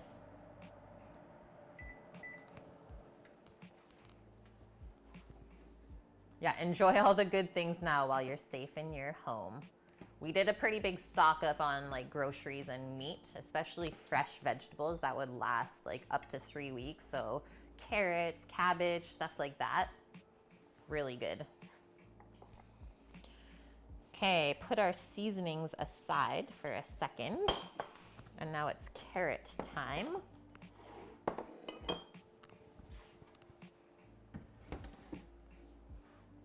Yeah, I got so excited yesterday, Hojorific. I was like, what? Jet Tila reposted my story on his page? That's so cool. I have not been peeling these carrots, and I'm really happy to say that. So let's just get right into it. The less waste, the better. And like stuff like this, right into the bone broth, baby. Team no waste.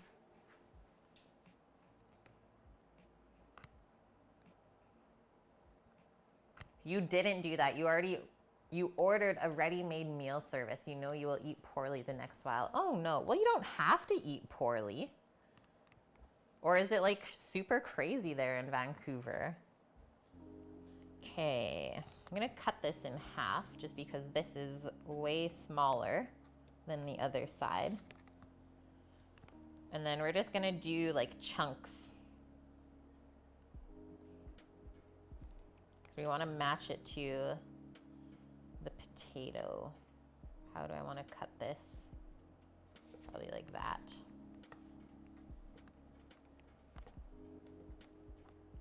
Maybe that guy will go in half, but the other one can stay because it's pretty thin. This we'll do in half.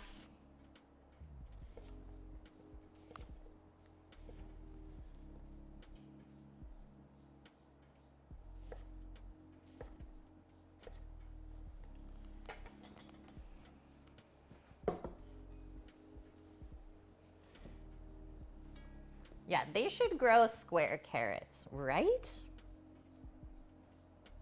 I agree with that. So I'm leaving space in the center for us to put the chicken. I'm gonna do a sprinkle of the regular salt just over the carrots a little bit.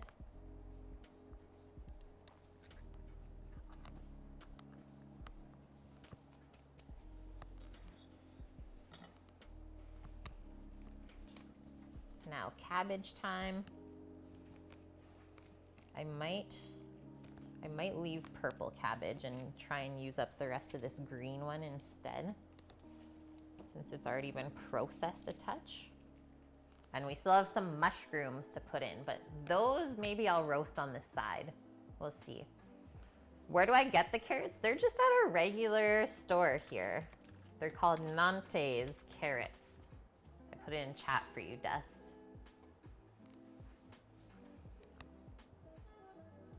Yeah, don't challenge the Japanese with square carrots. Don't do it.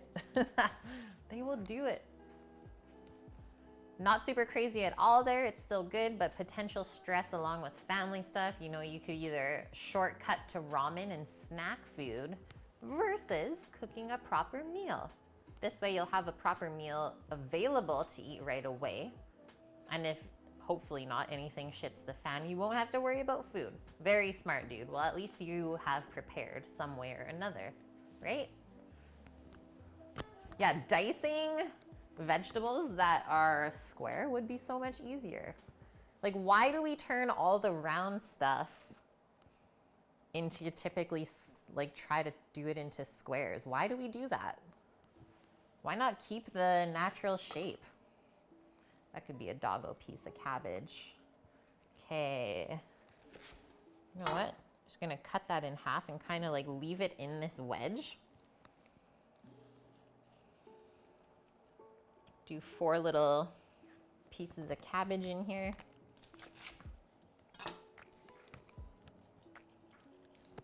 Making sure to leave room for our chicken. I'm so excited to see what kind of like juices we get on the bottom of this. It's gonna be so good. Life would be easier if you didn't become a nurse.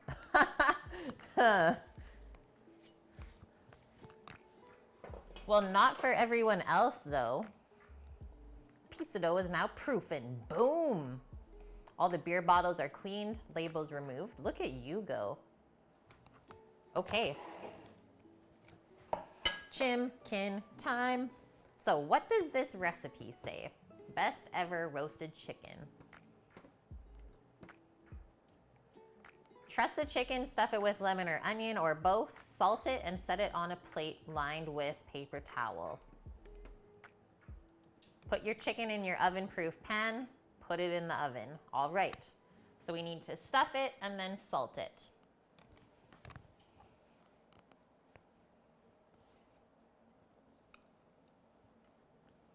That's all that's gonna fit is the half.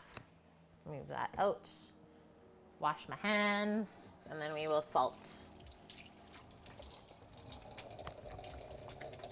We will be using a plain kosher salt here. We don't want anything flavored because it might burn at that higher temperature.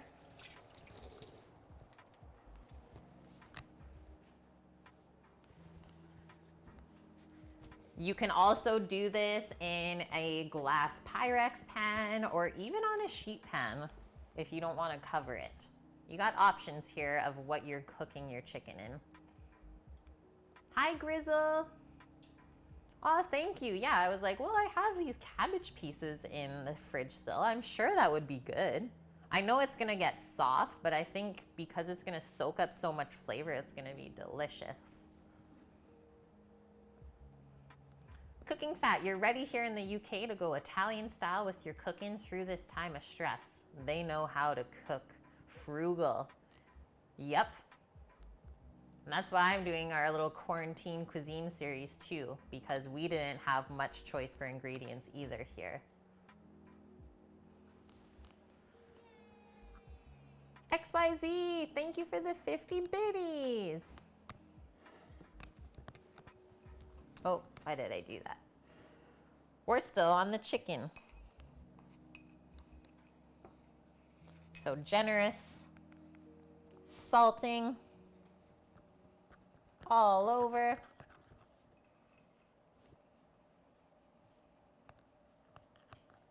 And we will flip it over as well. Try and get in all of the nooks and crannies. And give that a little pat down.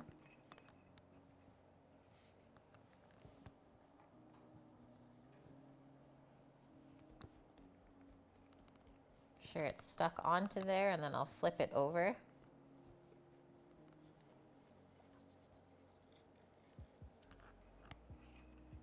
Do the back side.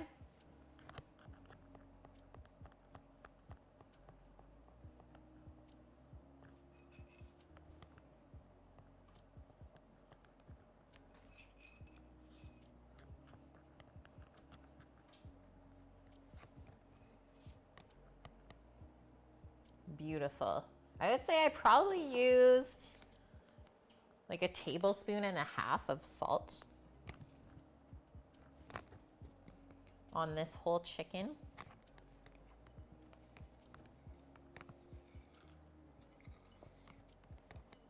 And that's all they use, guys, just salt. Okay, now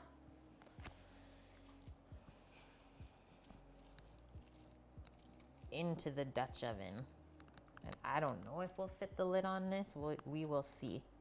We will have to find out. Just pressing any extra salt that's left over.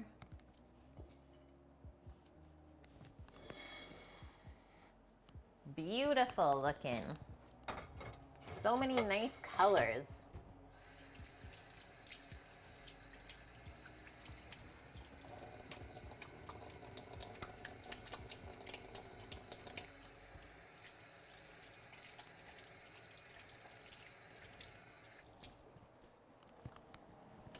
Oh, not my hand towel.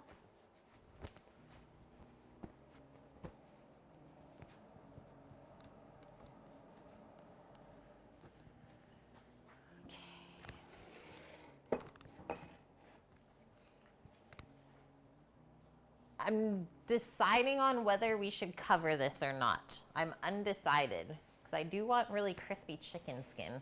And I know if we cover it to steam the vegetables, then it's gonna get soggy. What do you guys think? Should we let the chicken cook like this and just watch the veggies, make sure they don't get too browned, and let it crisp up and then steam the vegetables while the chicken's resting later on? That might be the better step. All right, we're gonna do this together. Yeah, leave it open and we'll just keep an eye on everything. If we need to dress the veggies with a little bit more olive oil, we will, for them to not dry out. Okay, this baby's going into the oven, 425 Fahrenheit. I think that's better just because my oven cooks hotter, so I don't want anything to burn. And then I'm gonna set a 15-minute timer and we'll go with that. And then we'll check it at that point, making sure everything's good. And then we'll do a little bit longer, like half an hour timer. Just kind of keep your eye on it.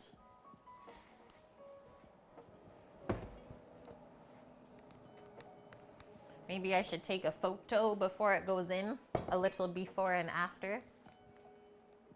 I know, I don't want to steam the skin. We want crispy chicken skin.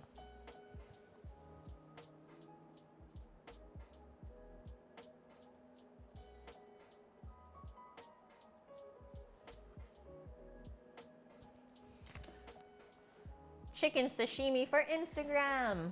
It's trending, didn't you know? Oh, when you open your oven and it's just like full of cast iron cookware. We've been doing some seasoning in the last couple of days. Get all these out. We have a grill pan in there, our brazier, and our frying pan. But everything looks so good. Look at that.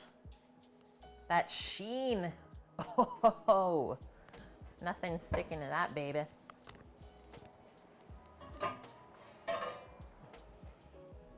This one, not as good. That could take a little rub of oil.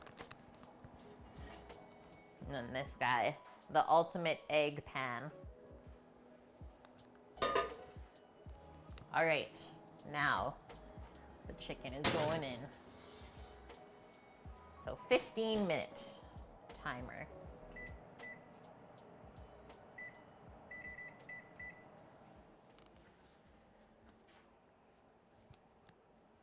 What gets you is we open it up and melt my face off. Yes, it's freaking warm. I gotta pop this window even more. Okay, I'm just gonna top up my salt here. Got a little bit of slim pickings. And so we are waiting for our chicken to cook. And on tomorrow's menu for stream, the first thing we're doing is baking cinnamon buns. So today we're gonna mix up the dough so that it can proof in the fridge overnight. So good. Cinnabon recipe from King Arthur flour. I believe I posted it in Discord for you guys already.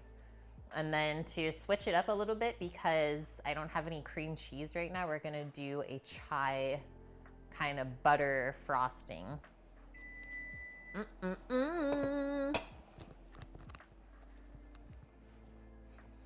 Cinnabons. We have not made this together. I did it that one time for the YouTube video for Zach. So I did have a little bit of practice then.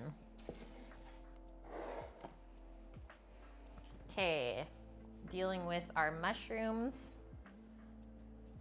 I want to eat those up too. So we'll cook those in a separate pan a little bit later when we know our chicken's almost done. Yeah, the butter. There is so much like dairy in cinnamon buns. Don't even like attempt to make them if you're dairy free or vegan. Terrifying amount of fat in there. Okay, we're gonna brush our dirt off of our cremini mushrooms. And then we're just gonna quarter them, I think.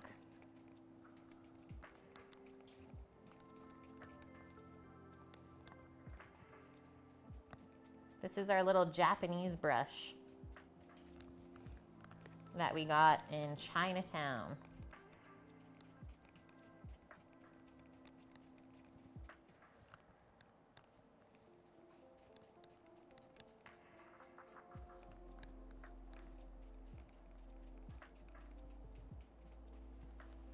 I like brushing the dirt off rather than washing the mushrooms because the mushrooms soak up a lot of liquid.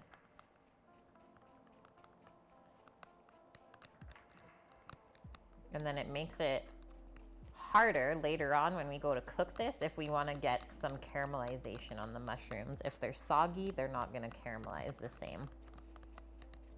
So if we keep our mushrooms dry, we'll have a better outcome. You need to get some tortillas for some potato and bean tacos, but you don't want to leave the house without showering. Yeah, and you don't want to shower because, well, we're just being lazy today. Dude, I'm sure you would be fine. Like where we live. Yeah, I've gone into the store with like my house coat on before. If it's early enough in the morning still, like no one cares. Everyone just goes to the store in their pajamas. It's pretty amazing. And also freeing. It's like I can leave the house and like no one's gonna care about what you look like. But then again, for the most part, no one cares what you look like when you're out and about. You just think that they do.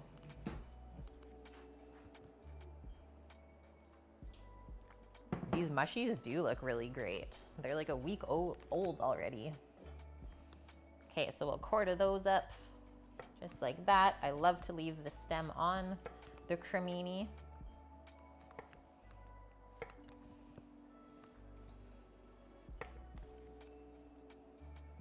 These are huge though.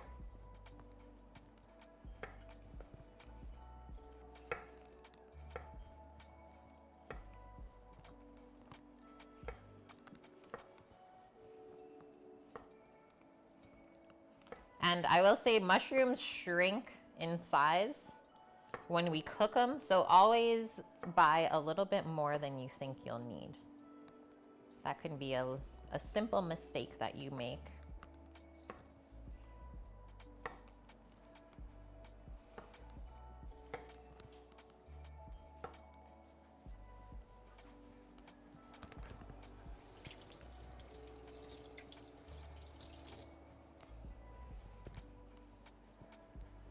We always have the best veggies. You guys always say that. Like, do you not get stuff that looks like this? If that's the case, I feel so sad for you. Yeah, always buy lots of mushrooms. Okay, Kate. Your favorite is to think that you have a booger on your face? Oh, man. Okay, we're gonna cook these up in a frying pan. So for now, we can just put them into a bowl. Mine is in the dishwasher. Just because the frying pan I wanna cook them in is still hot from being in the oven. You get the reject stuff? Oh man, Paul.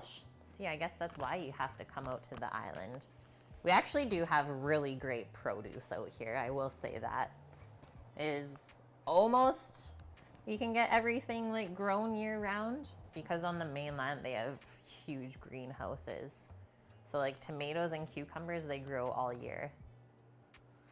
Okay, mushrooms are good. Like I said, we just need to fry those up a little bit later on with, let's do some butter. Maybe we'll do a little bit of red wine if we have. Oh, we got white wine. We can roll with white wine since we got chicken. So butter and some wine and maybe some garlic with those shrooms. That'll be really yummy with the chicken and vegetables. You'll start out as a part-time boy if needed. Yeah, honestly, I don't know what's gonna happen, dude. I would not recommend moving at all at this point. In Canada, everything's nice. If you got veggies that look like that there, they'd label it organic. Yeah, these look too nice. We'll just label it organic since it's so deceiving. Oh man, that's crazy.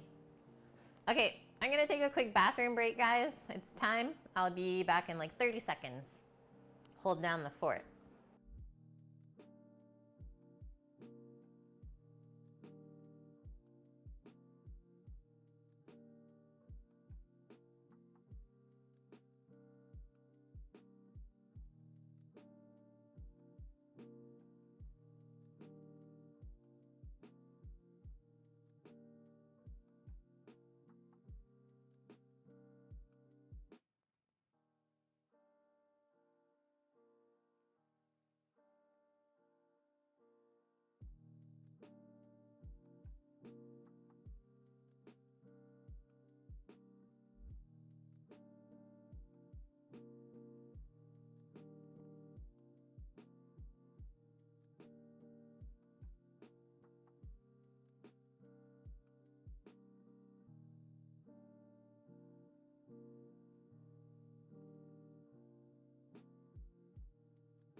Back. You could eat sauteed garlic buttery mushrooms by themselves for an entire meal, right? Right? Wouldn't even need the chimkin.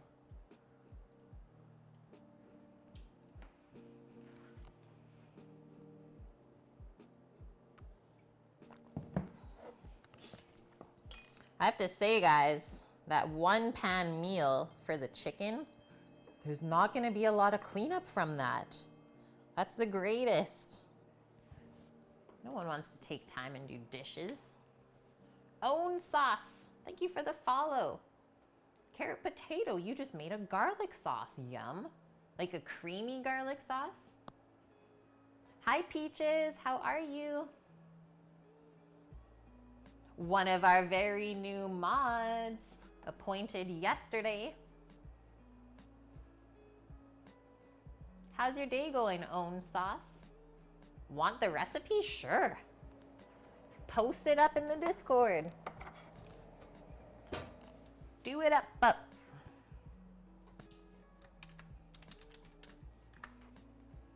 Change my eyebrows?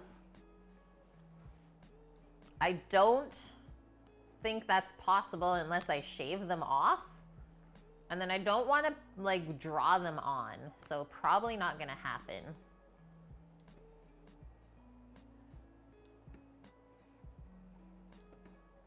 Yeah, the new band hammer. OMG. OMG, guys. Okay. I was going to Discord before I got distracted to see our Cinnabon recipe here.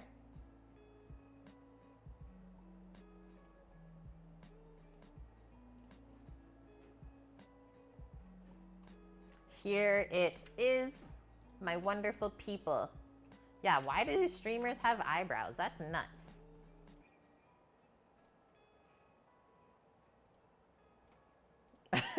Guys, be nice. Just because someone else says things like that doesn't mean that we have to say it back. Peaches is like, is this my moment? Okay, so there's the recipe. Cinnabons, and then that's also the recipe that I use to make them infused with some special herbs. It says, do you love those ooey gooey cinnamon buns you find at the shopping mall? Like Cinnazeo or Cinnabon? These sweet, tender, some would say squishy cinnamon buns crowned with a thick dollop of icing make a trip to the mall or airport unnecessary. Oh, perfect. I didn't want to go there anyways right now. Go Peaches, go Peaches, go, go, go. Thank you for doing that. I didn't want to do it for you to allow you to feel the power of the sword within yourself. Cream cheese icing is the bomb, but like I said, we're gonna switch it up and do like a chai flavored icing.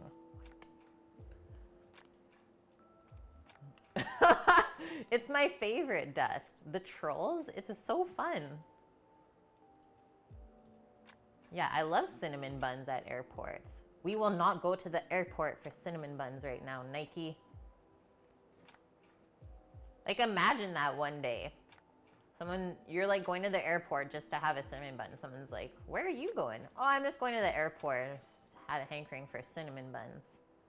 You had to figure out how. Ah, congratulations. So this recipe has 9,500 shares online, 403 reviews with 5 stars. And I can confirm these are amazing. There is like so many layers in them. It's freaking good. They turned out great. Hi, B Sultan. How are you? Oh, you're a conductor as well? Guess what we made today? So we built this little Lego train to have a little hype train on stream. So here's our conductors. We have Magic Cookie and Anis Optrix. Who would you like to be your little character? I'm thinking Hot Dog Man, but you can choose someone else. We also have Simpsons characters or a unicorn person. You can choose your own Lego conductor. Nike's like, I vote Hot Dog Man. It's a pretty easy sell.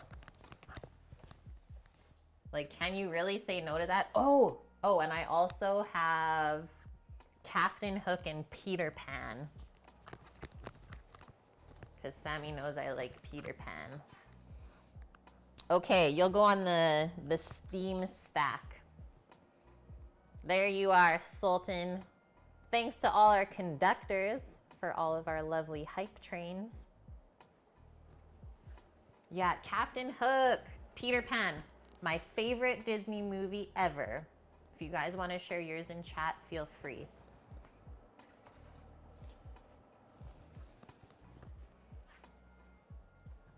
You were gonna pick a spaceman? We can switch it.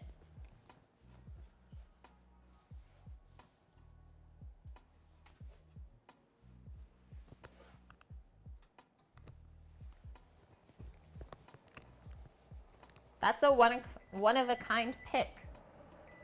Perfect. That's our chimkin timer. And well, lucky for you is we do have that. You can pick whoever you want. There you go. You've been switched out. There's your space guy. He's got 2 guns on the back. Watch out.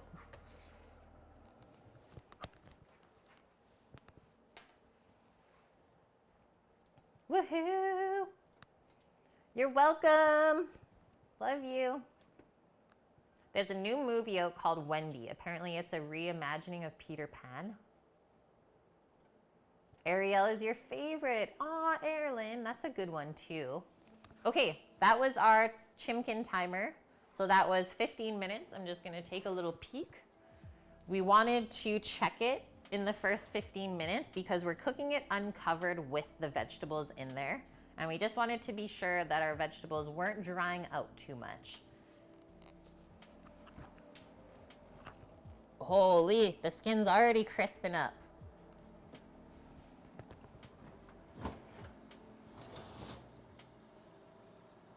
I think we're good. I think we're good right now. It's crisping, the veggies don't look too dry. So you know what, I'm gonna do another 15.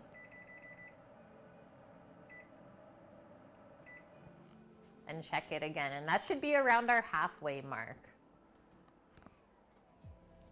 You're a deaf spaceman right now. Okay, I'm gonna get my mixer out and then we'll start making this cinnamon bun dough. So it makes 12 large buns and then I baked it in my glass Pyrex pan, the 9x13 one.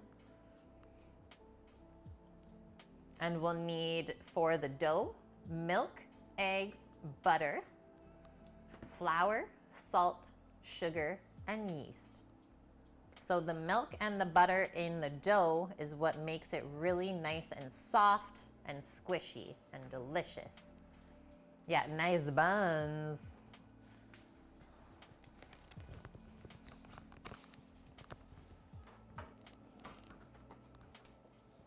So the richer the dough, the softer and fluffier it will be. Titan, you having a good day, my dude?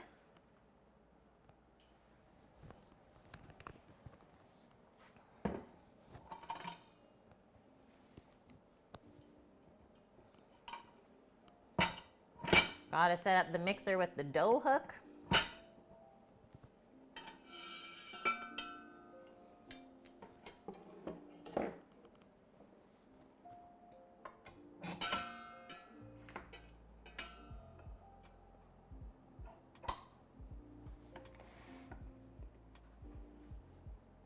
Okay, we are zoomed all the way out. Yeah, just wait until you see them naked. I don't know if naked cinnamon buns are allowed though. Is that allowed? That is the best view. Dust, you should be doing yard work, but it's cloudy and cold there. Don't do it then. Wait for the sunny day. Most of the day has been yard work for Titan. I think I'll do a little bit later on here after stream is done. It is a beautiful day outside. Things are great, Titan. Yeah, just cooking right along, having fun with you guys. Sammy is napping, so it's been so quiet in here. Okay, get our ingredients out, and then I always weigh stuff out. So by grams instead of cup measurements. And this does use all-purpose flour. Love it. Milk, yeast,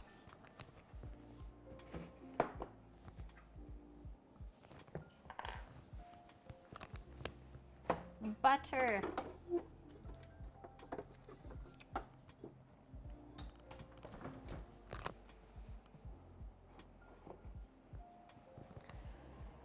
sugar.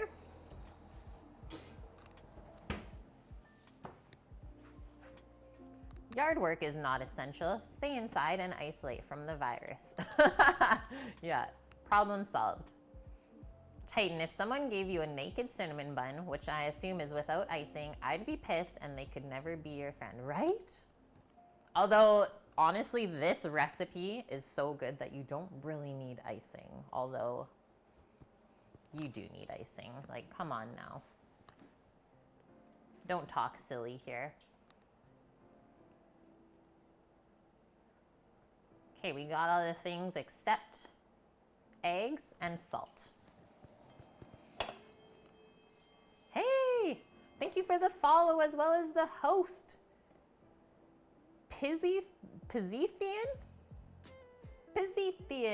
I hope I'm saying that right. Pizza is my favorite food, so you are more than welcome here.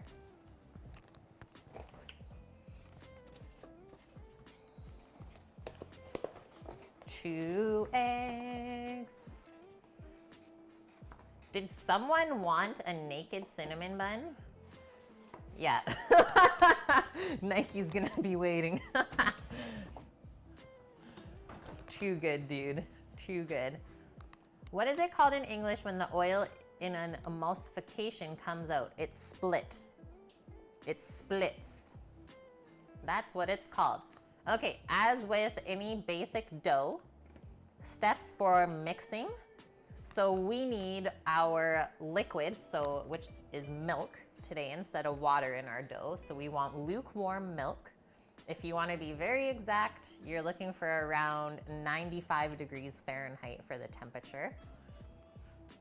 So we're going to mix our milk with our yeast and our sugar first. Let that get all happy. The yeast needs the lukewarm milk to wake it up and activate it. We can't activate yeast with hot water because it'll die. We can't activate it with cold water because it actually won't wake up. So 227 grams of lukewarm milk, AKA 1 cup.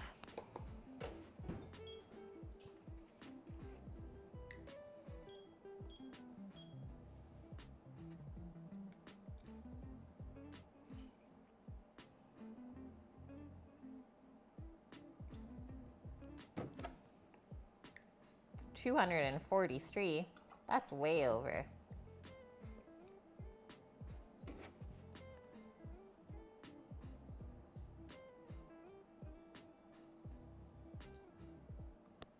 There you go. I'm just gonna pop that in the microwave for like 15 seconds to warm it up. Don't want it hot, right? We don't want to take the time to cool it back down. And then our yeast, so 2.5 teaspoons of instant dry yeast. Or if you're using fresh yeast, it's a 1/4 ounce packet. So 2.5 teaspoons of instant dry yeast. Titan, you're the only house on this 64-acre property. No one is around. If the virus is that bad, yeah, we're all screwed. I think you're like, you got the best scenario there, dude. 64 acres of buffer space. You're laughing.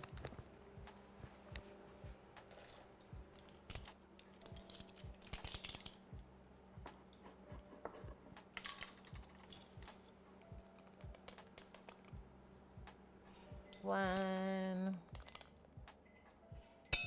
2.5 teaspoons of yeast, active dry, not quick rise. Do not use the quick rise. Let's check on our milk. Is it lukewarm? Yes. Oh, actually, maybe a couple more seconds still. Give it a stir.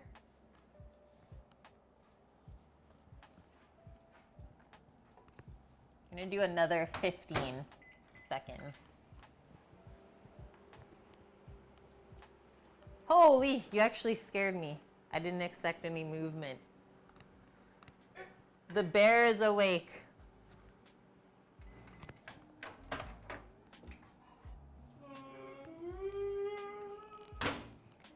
The bear is awake. There we go. Lukewarm milk, 1 cup. Desiree Johnson, thank you for the follow. Papa? Nope, just a Sammy.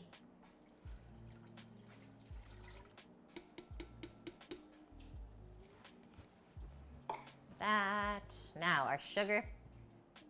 Yeah, we woke up Sammy the bear. He's like, do I sense cinnamon bun dough getting made? 99 grams of sugar.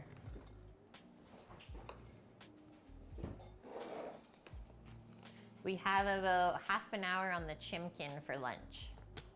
That's where you're at.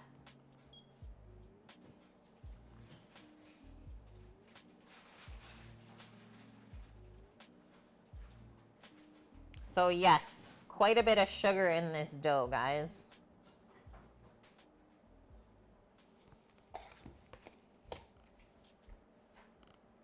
A pepperoni stick? Delicious. What did I just mix in? This is milk and dry yeast in here. And I'm adding sugar because that is the yeast's food. Oh, Scooter Beach. You should make this instead of cookies. I'm just gonna give this one quick little mix up. Yeah, nothing wrong with a bit of carbs. Claire! Thanks, Claire. How did your stream go, Claire? Yeah, hello. How was the scampi? Yeah, how was the scampi and the granolas and all the good stuff? I was lurking earlier with Sammy. I had a nap. It was great. Okay, next up, we are going to whip up 2 eggs, and then we need 74 grams of butter softened.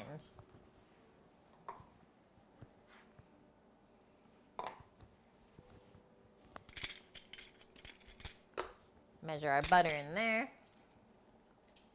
You're cleaning now. Yush.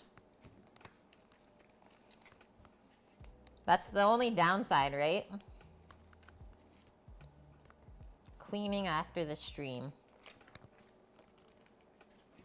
Lurking squad.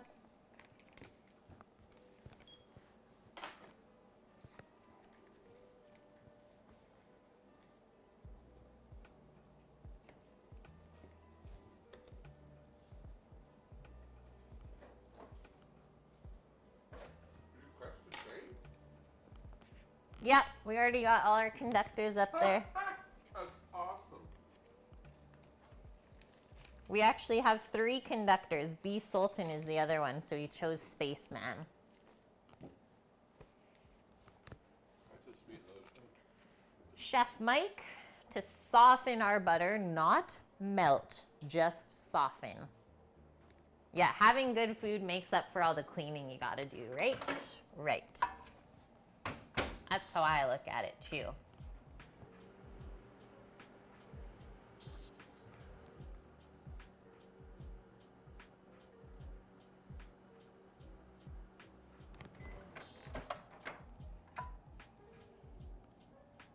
A little bit longer now.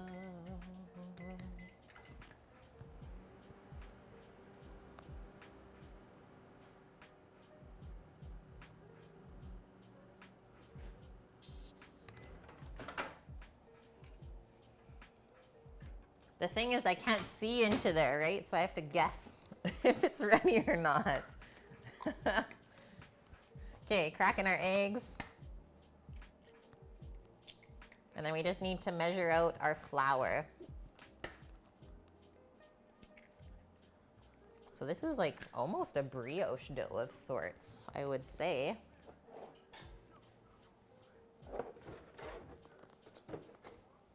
It's a brioche, if you will.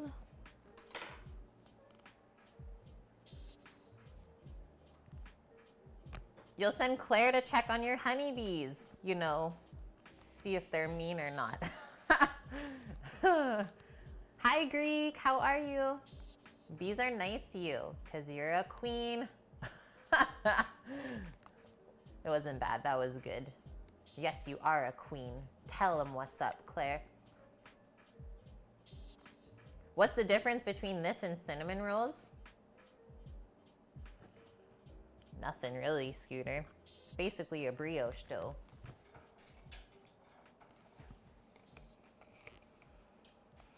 Okay, mixing our eggs because the yeast looks happy now. So I'm gonna add the eggs into this. And then the flour, and then the butter, and then the salt.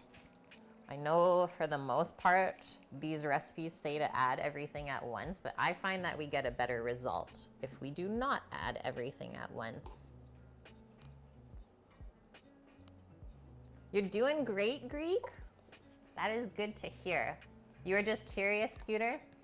It was just a little different than your typical roll dough. Yeah, this dough is so rich, but it's also so soft. They're not lying when they say it's like the cinnamon bun from the mall. So we need 539 grams of flour. And it's all-purpose. All-purpose flour.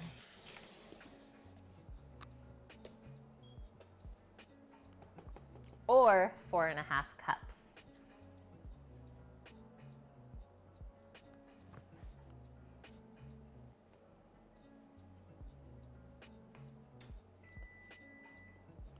Chimkin timer?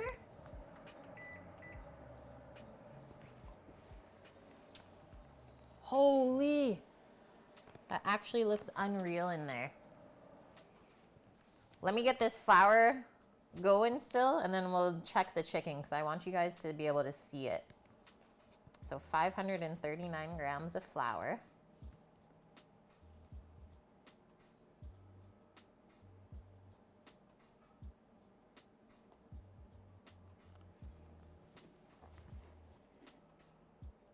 Yeah, I think everyone has a little bit of uncertainty at this time, right?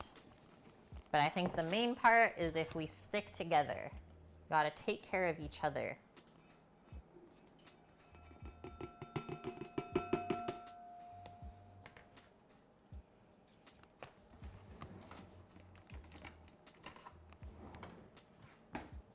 Butter right on top of that, and then this should mix up no problem.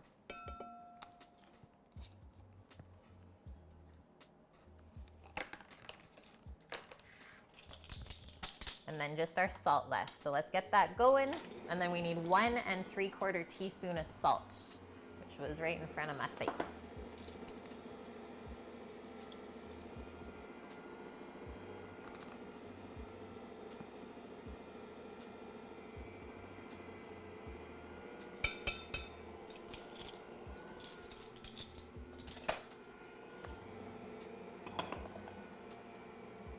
This bone broth right now on the stovetop, you'll see it in a sec here because I'm going to put the chicken on the stovetop. So good. So, so good. Hi, Mama Reagan. How are you? Welcome in. Things are good here. It's almost lunchtime. Got lots of good smells happening. So we're gonna mix this. It'll take about 10 minutes to mix it until it's nice and smooth.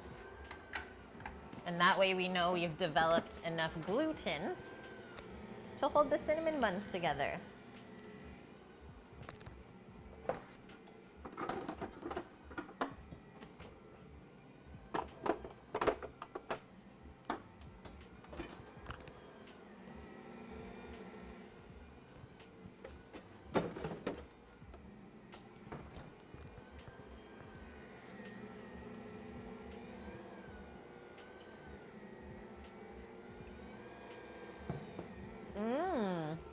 A small store in the next county over that has bee supplies. Did the yeast have enough time to bloom? Yep. I'm not someone who is like really strict about waiting the 10 minutes until it's frothy. And I will say that, well, with me never really waiting that 10 minutes is my dough still always turns out. So as always, there's not really a wrong or right way to do something, as there is just whatever is your own personal preference.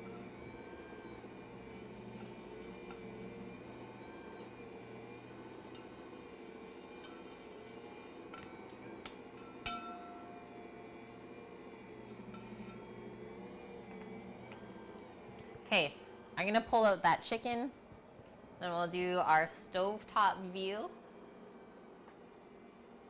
Yep, it is gonna continue to work, and especially with the overnight proofing, will be totally fine. It'll have lots of time to do its job. You've still not been out since coming back from holiday. Oh my gosh, mama. You're still getting over a little bit of a sickness?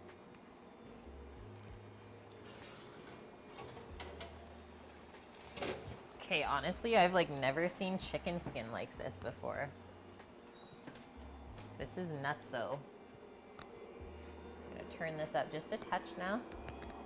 Switching views. It's like created this little bubble under the skin, and it's so crispy already. So I'm noticing that the cabbage is kind of browning a bit on the sides where it's touching the pot. Just gonna kind of check that out with some tongs, see if we have to move it around.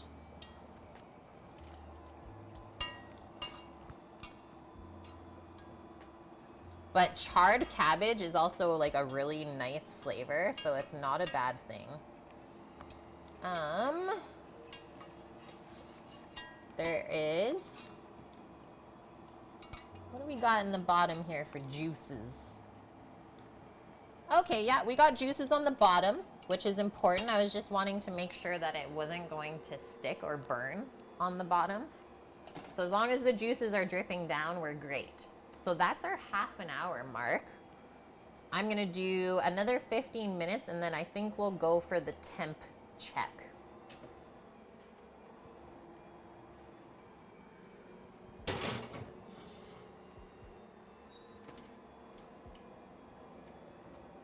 And then here is our broth just simmering away. I'm gonna go even lower simmer. Smells so good. So reset our timer, 15 minute. We're getting close though, guys. Now we can come back. Look at how this dough has transformed already. Pazithian, oh, thank you. My equipment list, yes, it is available. So if you hover over the stream right now, there should be a little Amazon extension that pops up. Click on that. It's called Amazon Blacksmith. And I have all of my lists linked on there. So you can check out my equipment that I use for stream, all of my like productivity stuff. So all my cameras and stuff like that. It's all listed. And yeah, feel free to ask as well if you want to know about anything. Did someone say bread? Somebody said Cinnabons. Strike none. King Arthur flour Cinnabons for breakfast tomorrow. There's the recipe. Yeah, caramelized cabbage. Here we go, Bonkman. Yeah, close enough. This one is deadly. How are the smells, Sama?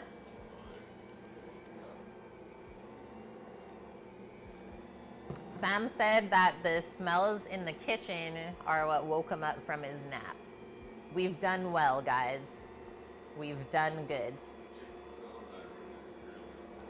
It's just wafting into the bedroom.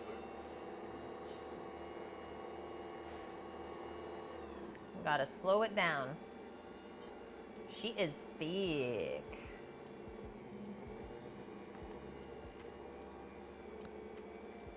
You just finished a pot of collards. Like finished making it or eating it?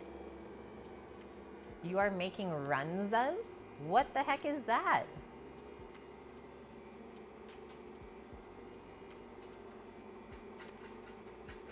Just finished making a pot of collards. So good. Do you make your collards with pork in it? Or like any type of meat? We're using Sony DSLRs. Yep. Does the constant video not burn the sensors out? Nope. You killed a Nikon of yours and have been so afraid to stream from one ever since. So what are we doing that it doesn't burn the sensor out, Sam? You have it hooked up to something different, or? There's not meant to burn. Okay. Yeah, Sony's are good. It is a thick dough. What? Smoked turkey legs in your collards? Now that's how you do it. Yeah, we absolutely love these Sonys. We got really good deal on them on Boxing Day. Not last year, but the year before now. Crazy to say that. And so happy that we made that switch. I think it's really important that for a cooking stream, you have like top quality cameras, because I mean, you have to get the feel for the food by the viewers watching, because they don't have the experience that I do. Turn this up a bit. Just gonna give it a poke. It seems like it's almost done because it's not sticking. Is that the chicken whistling? That's the chicken whistling in the oven. It's not sticking to my hand. I think she's close. I'm just gonna do one more little scrape.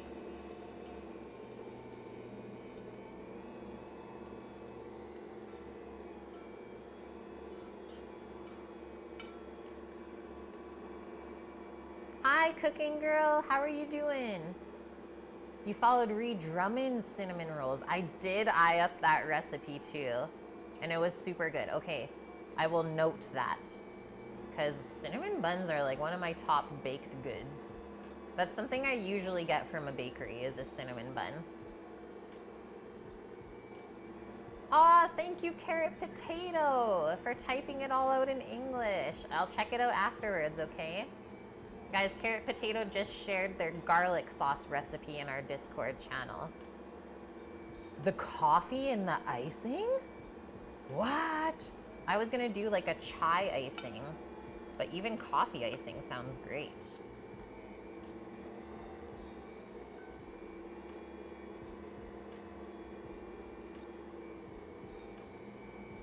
There we go, we got movement again.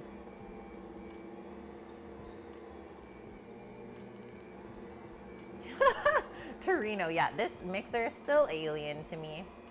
Nah, it's the best. Yeah, the coffee turns the icing like a light brown. It's good to switch it up a bit, right?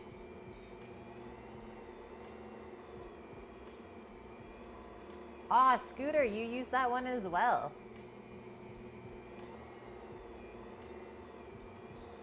And drooled a little bit.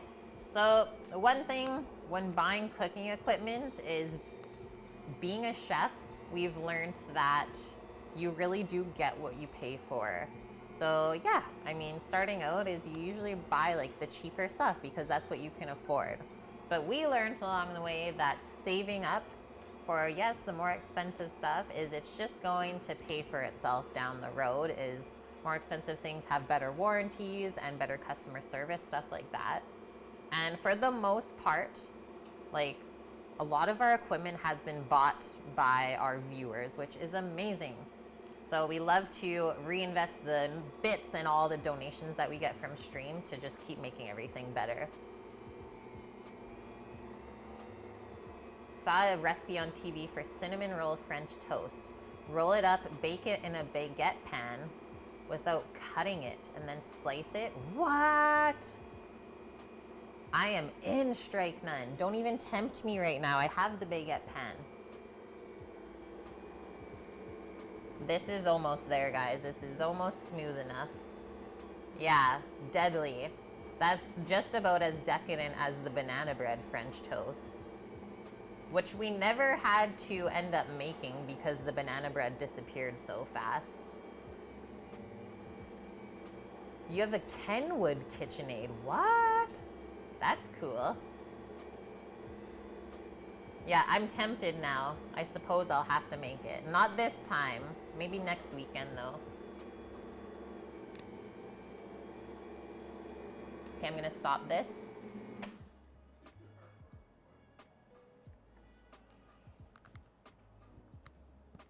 That feels great. So first step, safety first, unplug your machine. Yeah, wait till I get 50K channel points and then you'll have to. Twist my arm, Strike Nun.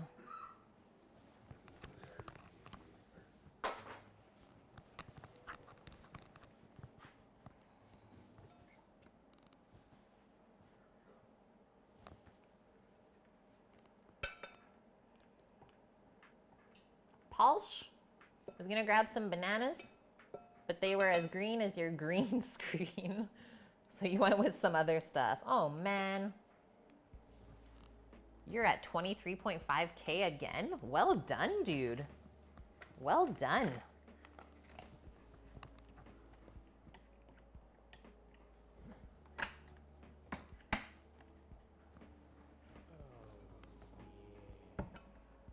Hey! Thank you so much, Strike Nun, for the wonderful 7 months together. Appreciate everything. And I always love talking bread with you. Hope you know that.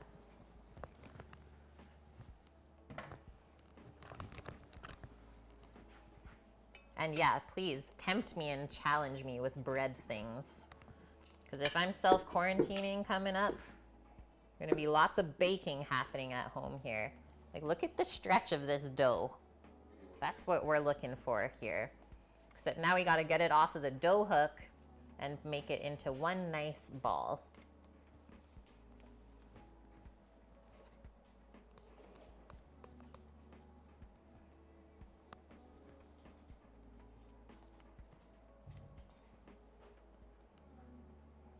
Yeah, don't make me blush in front of my dog.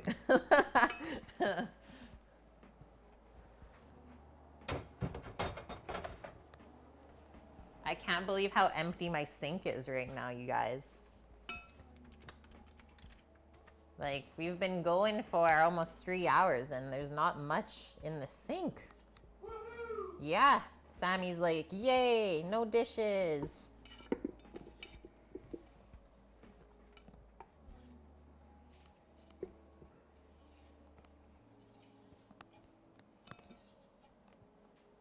There we go. Just gonna kind of twist it into a ball. Create some tension.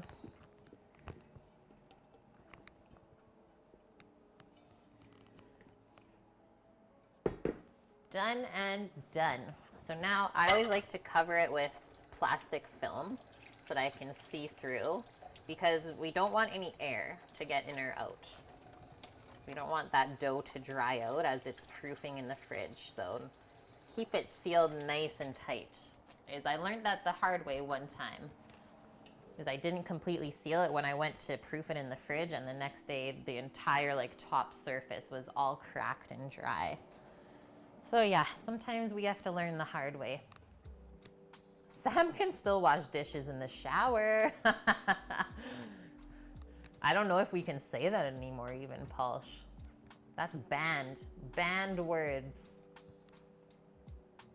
I actually love washing dishes. I don't mind it because I feel like it's kind of you taking care of all your equipment and stuff like that. You're taking pride in your work.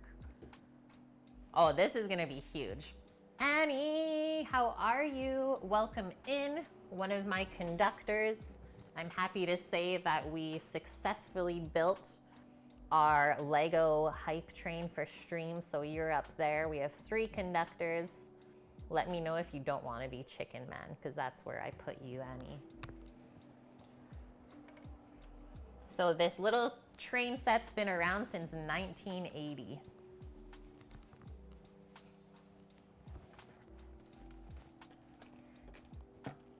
How did your grading go, Annie? Feel like you're on top of everything?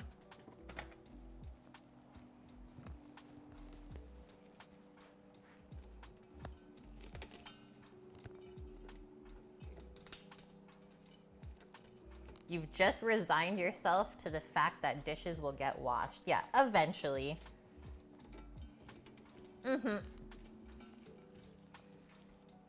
Yeah, you're chicken man this week. Feel free to switch it up whenever you want. Like if you're a Simpsons person, we pretty much have all the characters or the minifigures. All right, I will be right back. I'm gonna pop this into the fridge and then we will see it tomorrow morning. Just gonna mute this so it doesn't go fuzzy on us.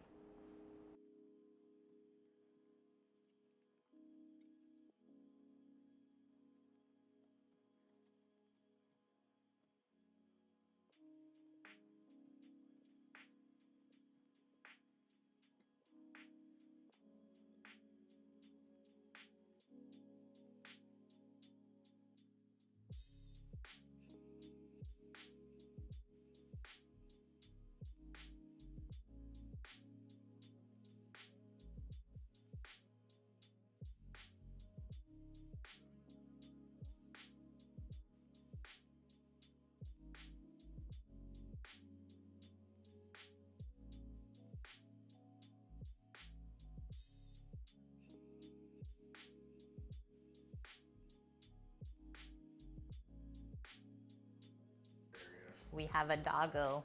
She snuck in. Your mom absolutely loves washing dishes, Polish.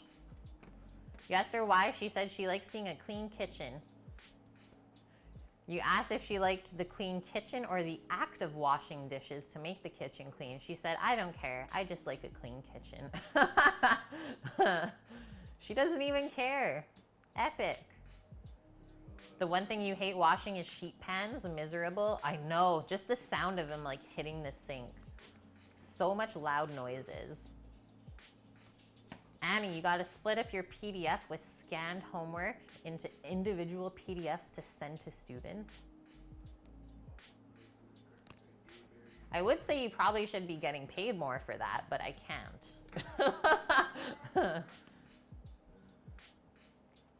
Yeah, Polsh is the dishwasher. Poshy? Oh, hello there. I didn't see you. You're so quiet. Do you like broccoli?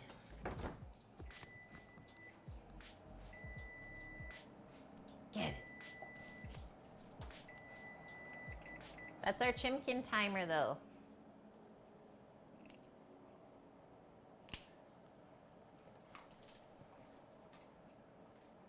Doge. This is why we save broccoli stems, guys.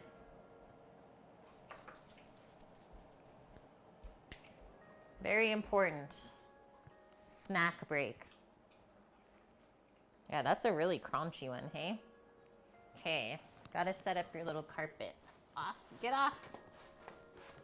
Okay, sit. Nope. Sit. Oh.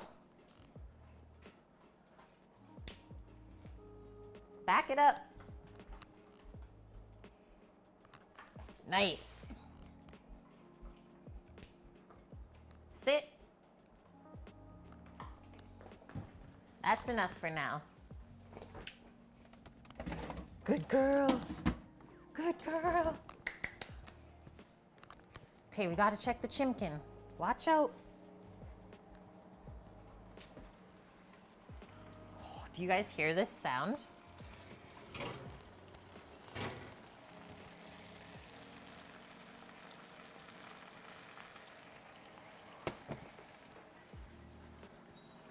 Oh, damn. Yes, that's what I'm feeling. Okay, we're gonna temp it up. Check the legs and the breast. Hot chimkin. Oh, look at this little cabbage caramelization. So what is this? This was our 45-minute mark. Dirty bomb basket. Bombastic. Dirty born bastic. Dirty bombastic. Thank you for the follow. We got this.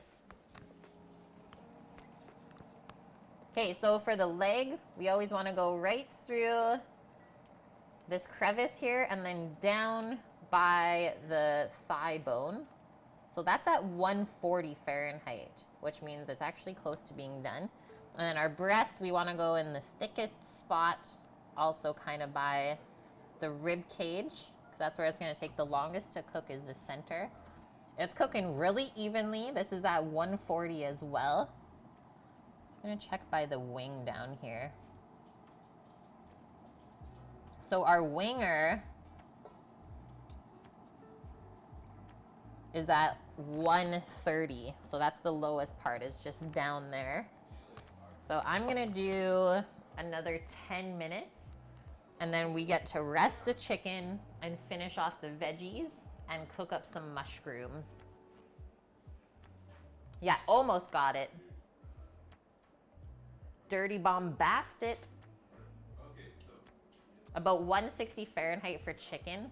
So that is well done temperature, 160 Fahrenheit. So if you cook it up to that, it's already well done, and then let it rest, it might be a bit drier. So I like to cook my chicken to like 150 Fahrenheit and then let it carry over cooking.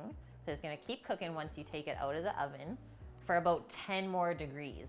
So I like to rest it up to that point, and then it's so juicy. So 10 more minutes, guys. And then we should get those nice, clear, running juices. Put our chicken onto a wire rack to rest, and then we are almost ready to eat.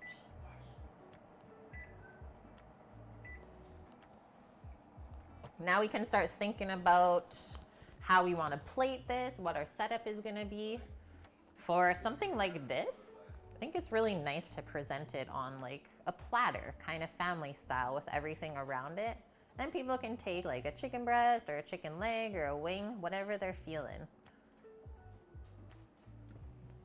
What does that word mean? I like my chicken saignant. Is that well done?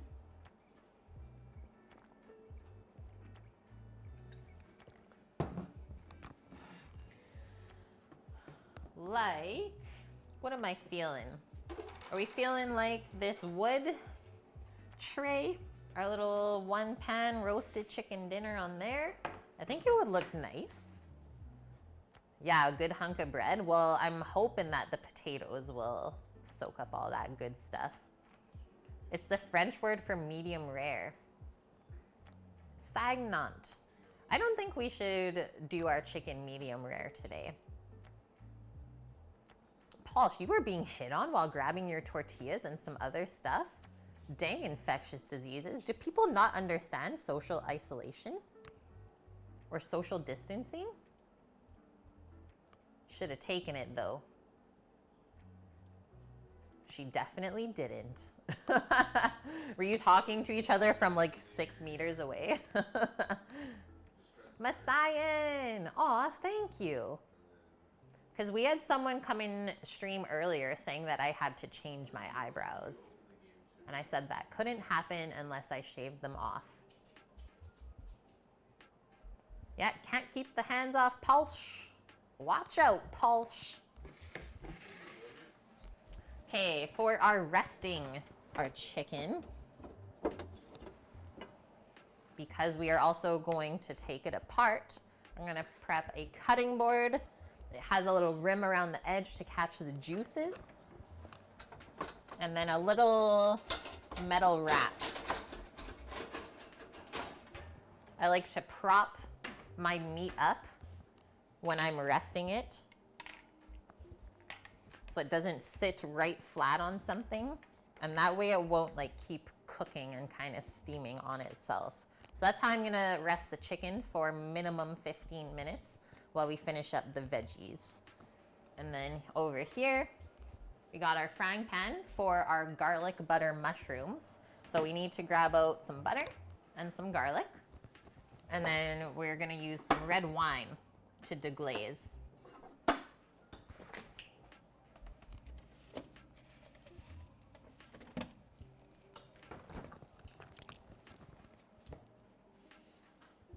Ah, such a nice little rack. I used to have two, but I don't know where it ended up. And then I have a bigger one that fits in like a whole sheet pan.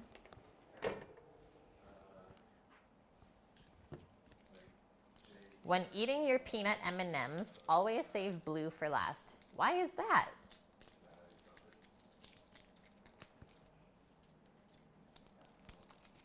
So I'm gonna peel up our garlic. And I'm just gonna slice it so we get like a nice garlic flavor, a potent garlic flavor, rather than mincing it. We gotta crush these.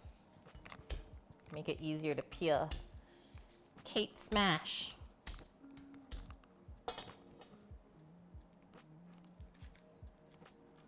Do sheet pans fit in my oven? Yes. Like we use restaurant grade sheet pans, so I'll just show you this one that I was using earlier. So like this one we get from a restaurant supply store. This is called a half sheet pan. And then a full sheet pan, so if we turn it this way, it's double this guy this way. So that probably would not fit in this oven, but it would fit in like a commercial oven. But these little guys are great. Lord knows. Yeah, I remember back in the day when blue wasn't even a color on M&Ms. Brown and tan. That's all you get.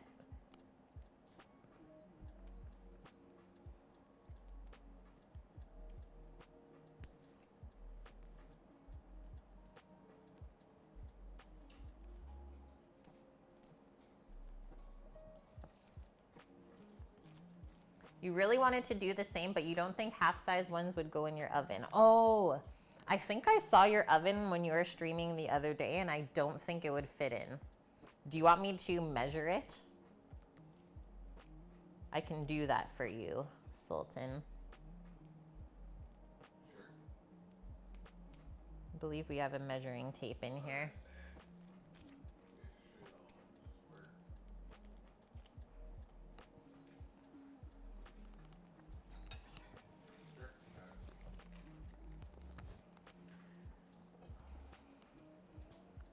Back in your day, nothing had color. Everything was in black, white, and gray scales. Hi, Cookie. Welcome back. You were tending to the in-laws. How is the chimkin coming along? It's almost done. Timer is at 4 minutes, and then we get to rest it for a little bit while we finish our veggies up. So definitely eating within like the next 20 minutes. Yes. And the bone broth is smelling so good. Like we woke up Sam from his nap because of the chimkin smells. Your oven was tiny when you lived in Germany.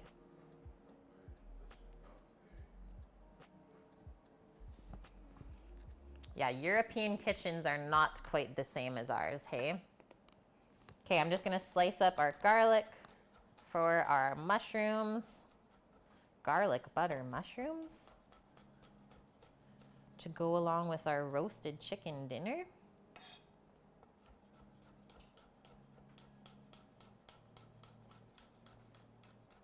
Heavy on the garlic here.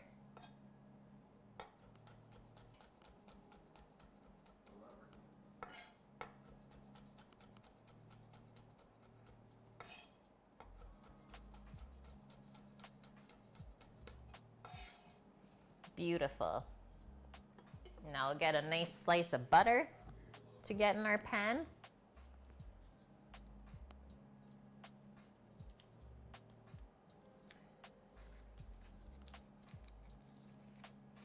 Yeah, garlic butter. Yes, please.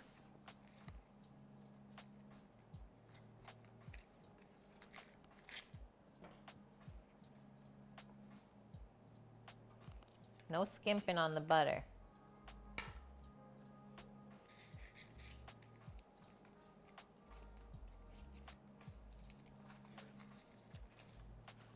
I'm gonna start the mushrooms with grapeseed oil because it just has a little bit of a higher smoke point, obviously, than butter. And then we'll put the butter in about halfway, just so it doesn't burn.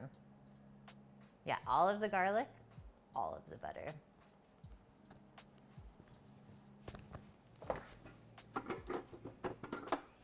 Grab our white wine. This is a Peller Estates Pinot Grigio. A nice cooking wine. It's balanced. It even says on the back, pair with chicken, sushi, grilled vegetables, and pastas.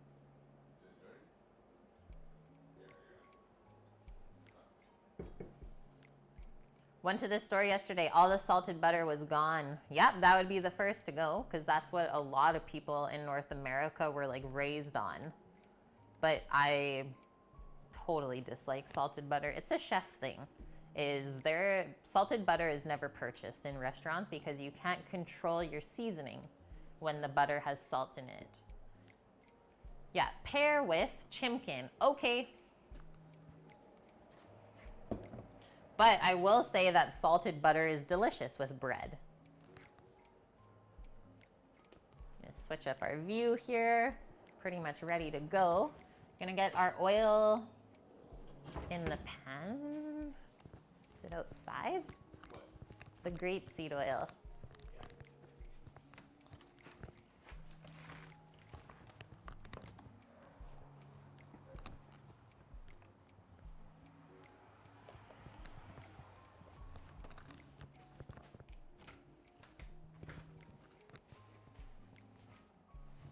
The bear did not steal the oil, guys.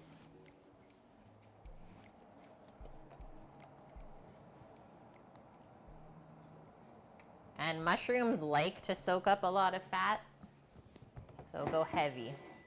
Heavy on the oil.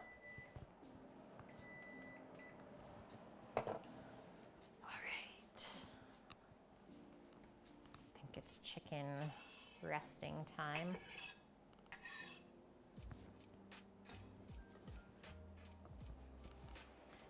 Got our resting area set up here. I guess we should have kept this. So many good sizzling sounds.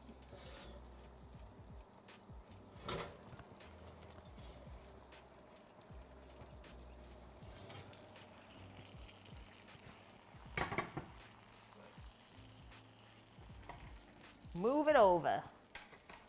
Move it or lose it. That's a pretty perfect coloring there. Look at how this skin is like tearing. It's so crispy. And this,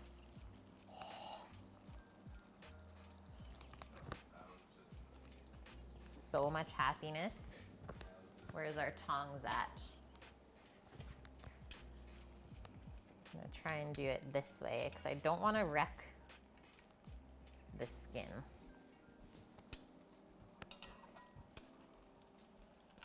Oh, I know there's juices in there. I don't want to spill them everywhere. It's dangerous. Be careful, guys. Yeah, this is what you want. See you in a bit, Bonkman. Okay, I'm gonna go underside.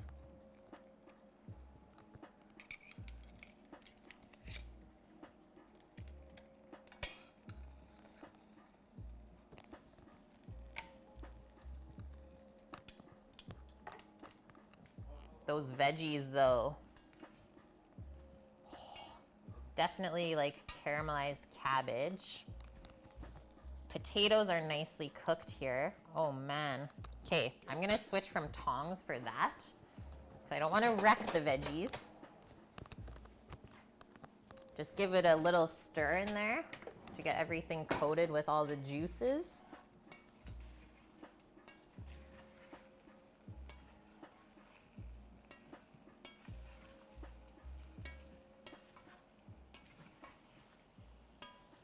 Oh my goodness. This looks so good. Good call. Like this piece of cabbage. The seasoning's perfect as well. Okay. I'm gonna put the lid on those. We do not need to cook them anymore. Carrots are done as well. We're going over the stove, finishing up our mushrooms while our chicken rests. Roasted cabbage is my favorite. The char flavor really, really complements it. Make some gummies later on today. Yeah, poor carrot potato. Just laying in bed, becoming hungry. You never make it to the table. I know, because you just like start ripping the chicken apart, right?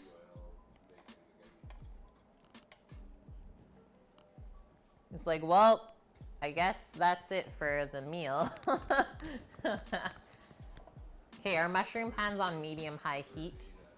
Just to get that pan rockin' for us. And I'm just gonna do one more double check on our chicken breast by the wing here. So that's where it was taking the longest to cook.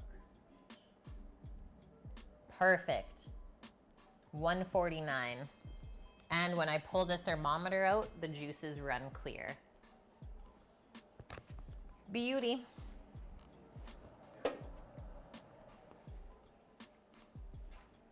Hiroshi, thank you for the follow. Welcome in.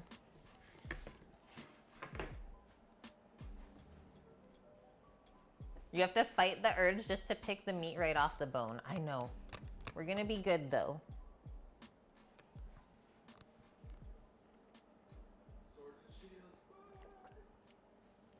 How is your day going, Hiroshi?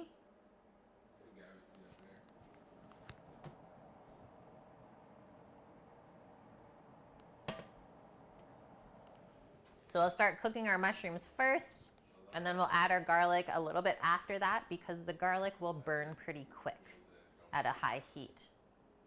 Niam Regan, you have good news. What is it? Tell me more, tell me more. Yes, Hirashi, you're staying home, staying safe. I think that is the smartest thing to do right now. I actually like this stovetop dust. I do. I thought that I would totally hate it because I love cooking with gas, obviously, being a chef, but it's so easy to clean, and honestly, it's pretty powerful. Especially when I use my cast iron stuff, it really does hold the heat. I find gas burners are way more difficult to clean than this glass top. So yeah, I really don't mind it at all. You love yours, Paul, but you think Dad didn't skimp when he bought the one you have now. Probably not, hey? Yeah, this one is a Whirlpool. Who knows what year it is, but it works great still. Oh, nice, Niam. You're finally safely back in Canada. Traveling is crazy right now. Getting back home from a country you're lost in is terrifying. Where were you at? Okay, our pan is hot. You can tell because our oil is starting to like dance. Start adding our mushrooms.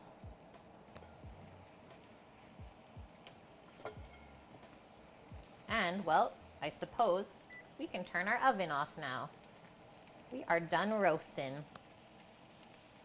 I can't believe how well that worked, you guys. One pan roasted chicken with all the veggies too? That's way too easy.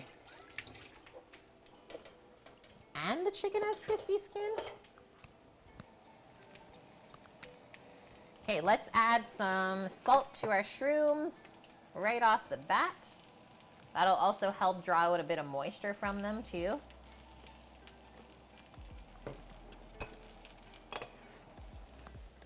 And here's another quick little check on our bone broth. So like really low simmer now. And if you guys want, you can like push some of our aromatics down now that they've soaked up some liquid.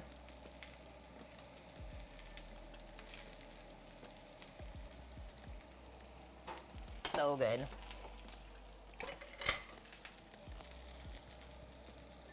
And we'll see that tomorrow as well.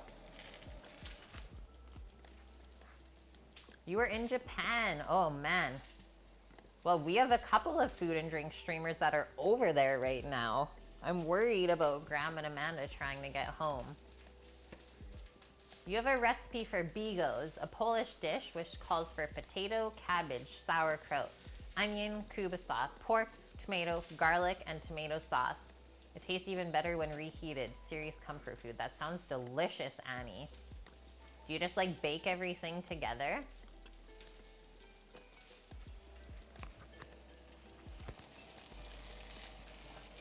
Give these guys a stir. I'm gonna turn my pan down a bit now to a medium heat.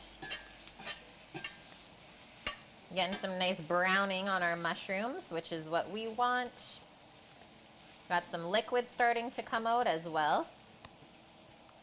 I'm gonna do a crack of pepper. I love pepper on mushrooms.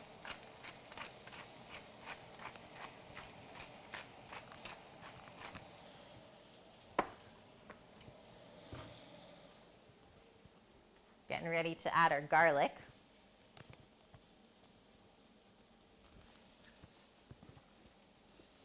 It's gonna be hard for them to get home and it's gonna take longer. Yep, I'm for sure worried. Annie, you just put everything in a big pot and heat it for hours. Oh, that's totally Polish. I don't know where we bought this stove. It was already in the house when we got the house. There's all of our garlic.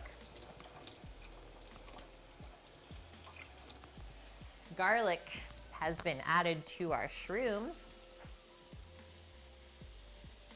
Dying kitty cat. Thank you for the follow. I'm sorry to hear that. No one likes dying kitties. Yeah, that flippin' name. Okay, now it's butter time. The best time, really. And then we'll just watch it slowly melt into there. I'll give you guys that pleasure. The poor kitty. We bought it pre-built. Yep. Yeah, we did not buy this. Or we did not build the house. Thank you so much, Dying Kitty. Ah, it would be nice to build your own house, hey? You're working with a builder and team, but you had to stop because of the pandemic. Yeah, you gotta stay safe. Hey, give this a stir. Oh, here come the good smells. All of the really good smells.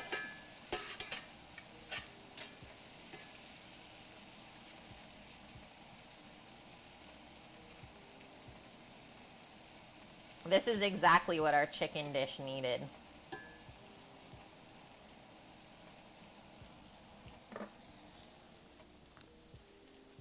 Gosh dang, it smells so good. Get it out, it smells too good.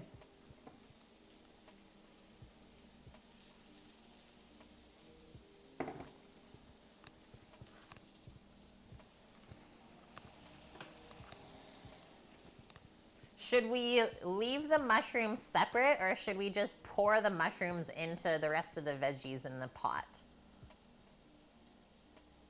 Hell yeah! That's what we've always looked for too.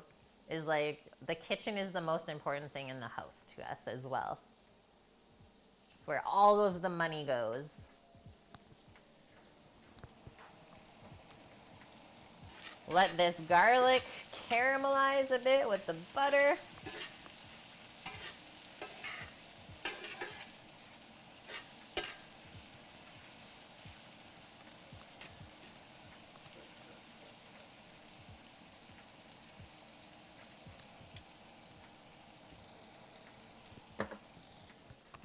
One or two more minutes. And then we are butchering this chicken up. Cheers, it's 4:20. 2:20 here, but it is 4:20 somewhere. You're gonna have your stream set up in your bedroom and build in the kitchen cameras. That's amazing. Now that's a studio setup. Yeah, Nike, don't be silly. It's 6:22. What time is it actually? Okay, the moment that we've been waiting for, we get to add our wine to just deglaze. Let's do about a 1/4 cup. And then we'll let that reduce again, and then that will flavor our mushrooms so well.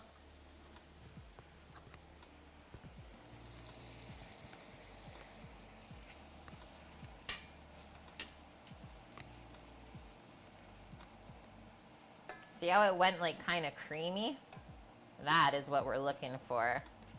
So the wine and the butter is becoming one.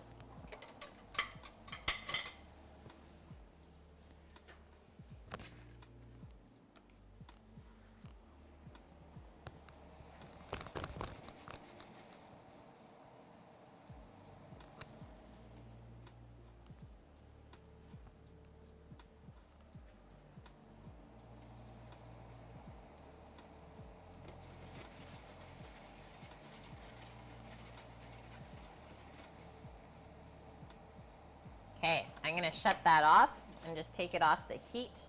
And then just the residual heat from the pan will keep that warm and we'll finish reducing. Oh, you're very welcome, Jones and Bones. Have I done a 420 style cooking stream? I did it once last year. And if I'm being honest with you, is I actually lost a lot of viewers on that stream, so I haven't done it since. Even though it is legal here, but I have done a couple like YouTube videos. So I did like infused cinnamon buns. You can find that on my YouTube. I've dabbled in it, and then the next thing we're gonna do is try gummies. King Shrewis, it's not your fault, Nike. Cheers. No, it is not your fault at all. I wanted to share that.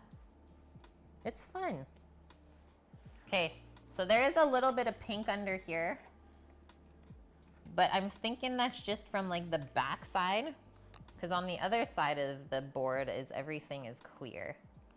So I'm gonna show you guys how to now take our chicken apart now that we have it perfectly roasted. I'm just gonna get these veggies out. I know, I can't handle this apron. You know why it's doing that, Annie? Is because of my mic pack. Like the pockets are only on the one side, so it always like does this to me. My only one annoying thing, because it bugs me too. Yeah, my OCD cannot handle that.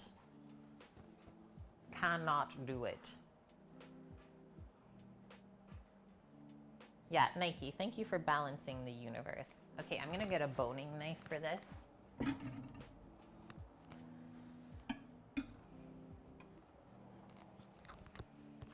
And as always, we start with the legs. So much juices in here. So be very gentle. I want to preserve all those juices. That's crazy juicy. Like this is just falling off the bone here. And I guess we should take it off of the rack. The other thing I'm gonna do is put a cloth under this, because look it, we're already running.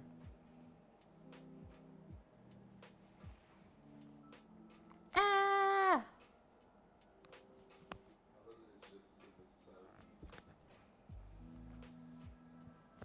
I don't want to waste the juices though, guys.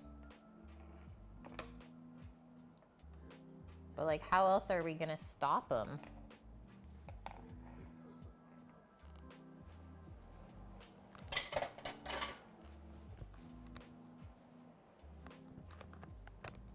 Okay, so go under the hip bone, and then I can already see the knuckle. So pop that. Same way we would butcher if it was raw. And then just one nice cut. How many channel plates do you have? There's our one chicken leg. What are we preserving the juices for? Well, it's just always nice to have them because there's a lot of flavor. It'd be good to like put over the vegetables or something like that. Yeah, we need a cutting board with even deeper grooves with all, just to hold all the juices.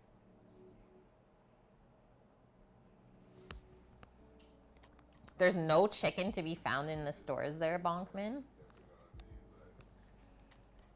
Luckily, these were still available when we were doing our shop. Because, yeah, now there is nothing. It's seriously crazy. Okay, loosen up our leg.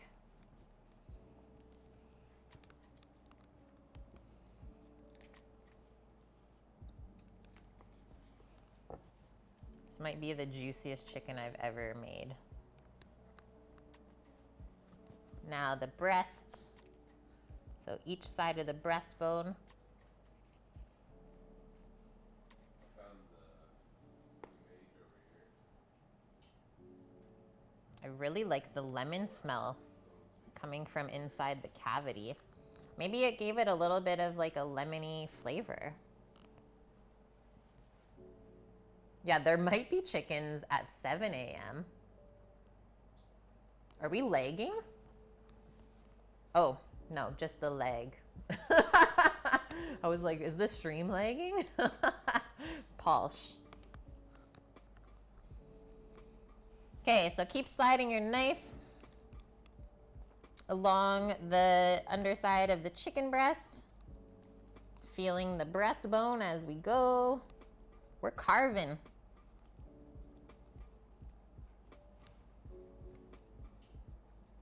And then once you have it opened up, it's a lot easier to do this. Boom. Release it from the wing. I'm honestly shocked that the wings took the longest to cook. It doesn't even make sense in my head. Look at this, it's still just running off.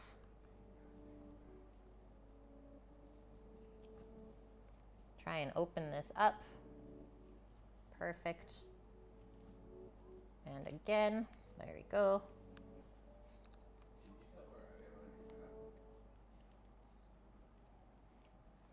If only there was room in our bone broth pot for this chicken carcass.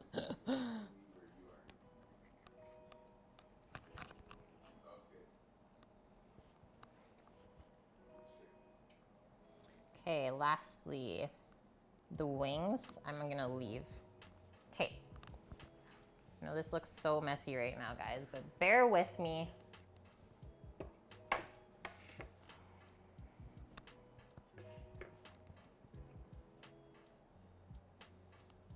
Hey, Captain Flip Flops, how are you, Aaron? I hope you guys are safe as well. You and Winnie. Yeah, new name, who dis? Yeah, very nice lemon suppository. Thank you, sir.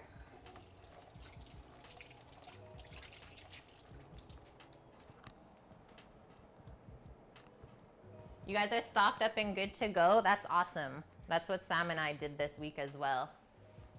Okay, veggie time. First things first, I think I'm just gonna go for like the pour. We're gonna just pour the vegetables. Cause look at this. Just looks so good. A bed of vegetables, if you will. Basically the same way that we cooked the chicken.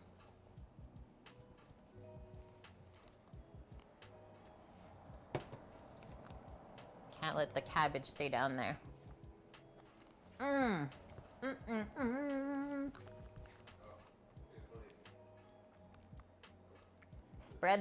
Spread the bed out. Just a bit. So our chicken can lay on top.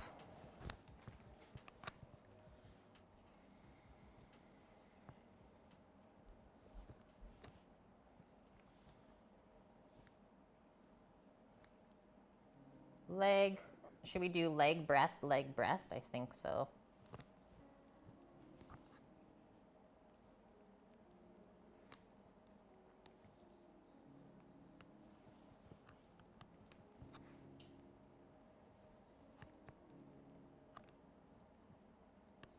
Our nice golden skins.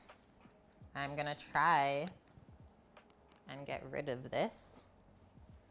That's why we have our handy dandy sheet pan.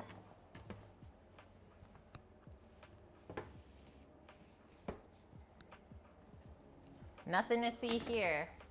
Nothing at all. And then just our mushrooms, guys, which I think I'm just gonna put around the border. Yeah, al dente or nothing. Don't even come at me with soggy veggies. I'm gonna try one of these mushies.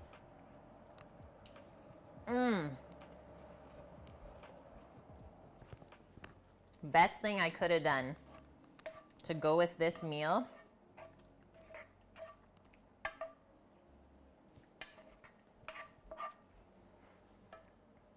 Like, first off, how about the juices? I'm just gonna pour that right over the chicken.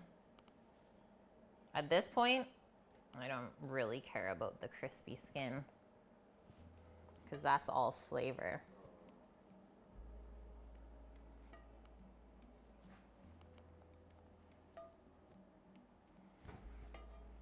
Lots and lots of shrooms. Which we should actually be able to start foraging pretty soon, guys.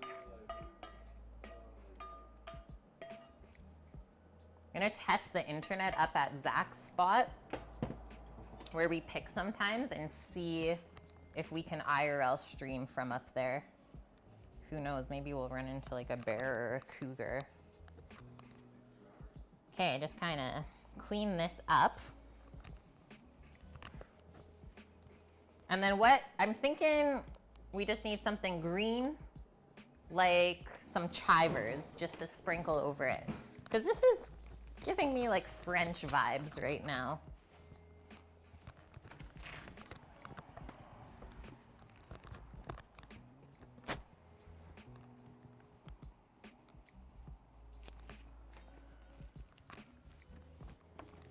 So yesterday on stream, we used the garlic chives.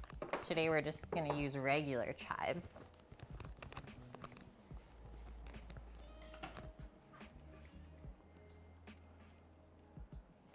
Yeah, this is Sammy's plate. Where's mine? I know. He's gonna destroy it.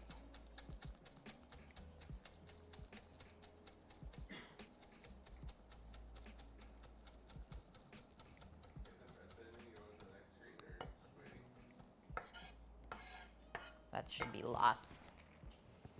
Lots and lots. Just gonna do it on the veggies. Let the chicken shine. Beautiful. It is chives, but rosemary would be great too. I think maybe raw rosemary would not be the best for garnishing though. I would cook the rosemary with the chicken if you want to go that route. And my rosemary plant died over the winter. Okay, there we go, friends. One quick photo for the gram. And then we're getting into this madness. Yeah, chives. It is chives.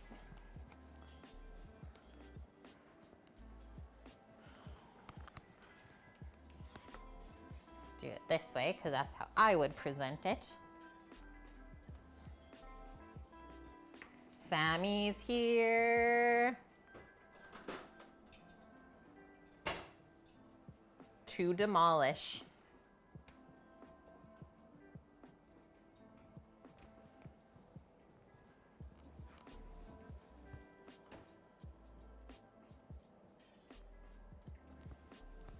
The wings took the longest to cook.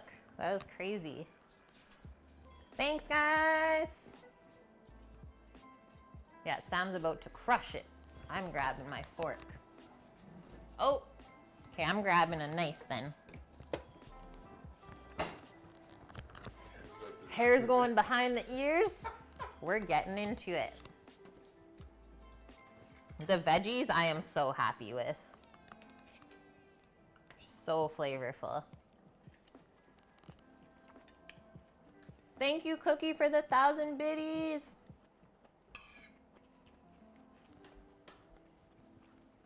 Loving it.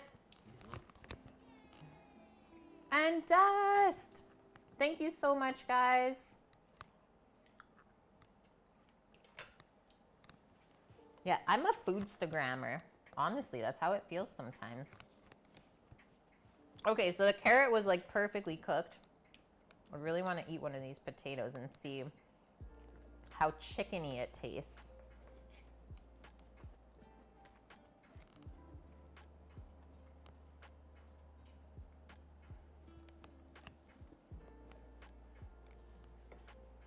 It's like melt in your mouth. It's like butter. Wow. Let's get a little piece of cabbage.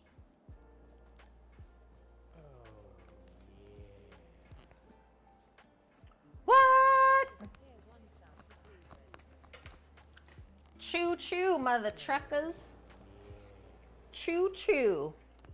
I guess we built it for a reason today.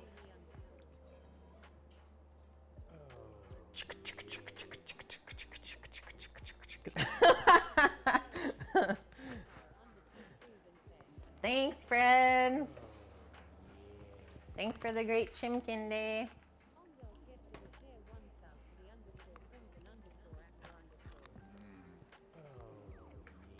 The potatoes. I know. I'm loving the veggies. Sam just ditched Vune on the game. I told him I was going to eat. Oh. Thank you for the follow, Nikos. Welcome in all new subs. How are the shroomies? Really good. Don't worry, I'll be back in like 5 minutes.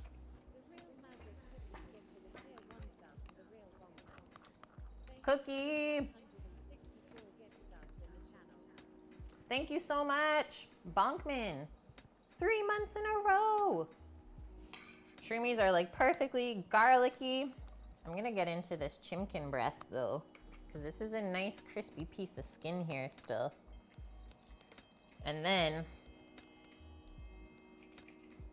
I'm gonna go into this pool of happiness in the center, a dip if you will.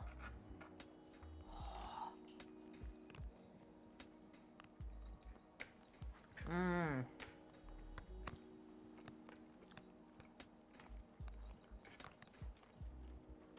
I think that's the best tasting roasted chicken I've ever had. It just tastes like roasted chicken.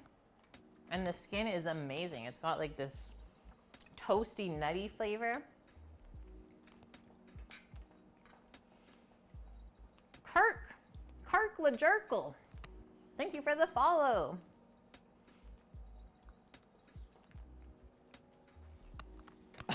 Sam. Hi, I'm that Sam. How are you doing, dude? Are you staying safe at home? You're out of school? Yeah, Sam's going like Viking mode here. Are we really surprised though? No. How tasty is that though? It tastes like a roasted chicken. I know. You don't need to fool around and add any other things to it. Did you use salt and pepper already? Literally just salt. So good.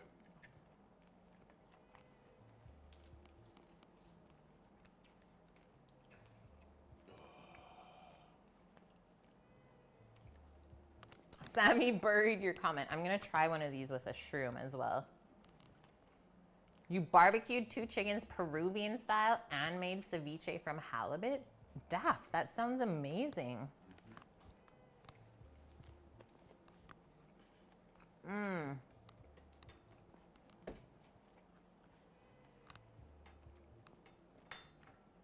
I'm comforted. How about you? Was that like a nice warm chimkin hug that you needed? It worked, guys. I bathed in chimkin aroma while I slept. Yeah. Yeah, the chimkin aromas woke him up. We have one rule, Dust, and our high fives always have to be good. If you do a mediocre high five, you always have to redo it. No. It's a thing.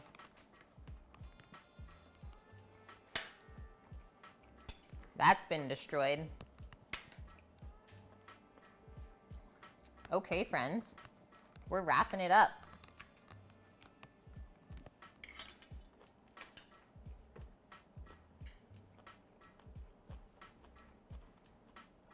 I'm that Sam. You've been following for 1 year, 11 months, 29 days. Oh man, you're almost there. 2 days and you're at 2 years. Thanks guys for the hype train. We got another new emote. We got the Griffin.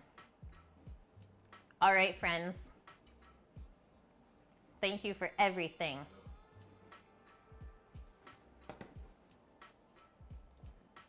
So tomorrow's stream, we got Cinnabons happening first thing. And then, what are we doing? Ooh, a Japanese dish.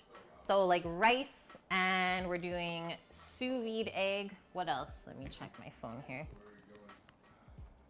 So we're using the sous vide tomorrow on stream. I was like, what? What did I put on the menu? Sometimes I cannot keep track. Please bear with me. So baked cinnamon buns with chai frosting. Hell yeah, that's breakfast. And then tamago cake gohan with sous vide egg, bonito, and toasted seaweed. Something I've never made before, really excited. Another dish that is very simple and you don't need a ton of ingredients to make. So I thought that would be really fun for us. Okay, does anyone have any recommendations of who we should go raid? I like to do that, switch it up every now and then. Yeah, she said it. You caught me, Torino. Ooh, we should do Miss Tap Cat. Excuse me. I think those are garlicky burps already.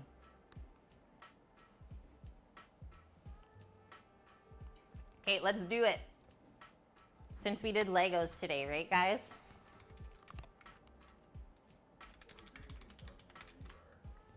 Boom. So same time tomorrow on stream, 11 a.m. Pacific time. You guys, take care of yourselves today. Stay safe. Try not to go into many public places and maybe try and get outside. Enjoy some sunshine. I think that's what I'm gonna do. Okay, see y'all tomorrow. Love you and thank you for everything. I'm gonna go finish the rest of my chicken dinner now. Winner, winner, chicken dinner. Bye.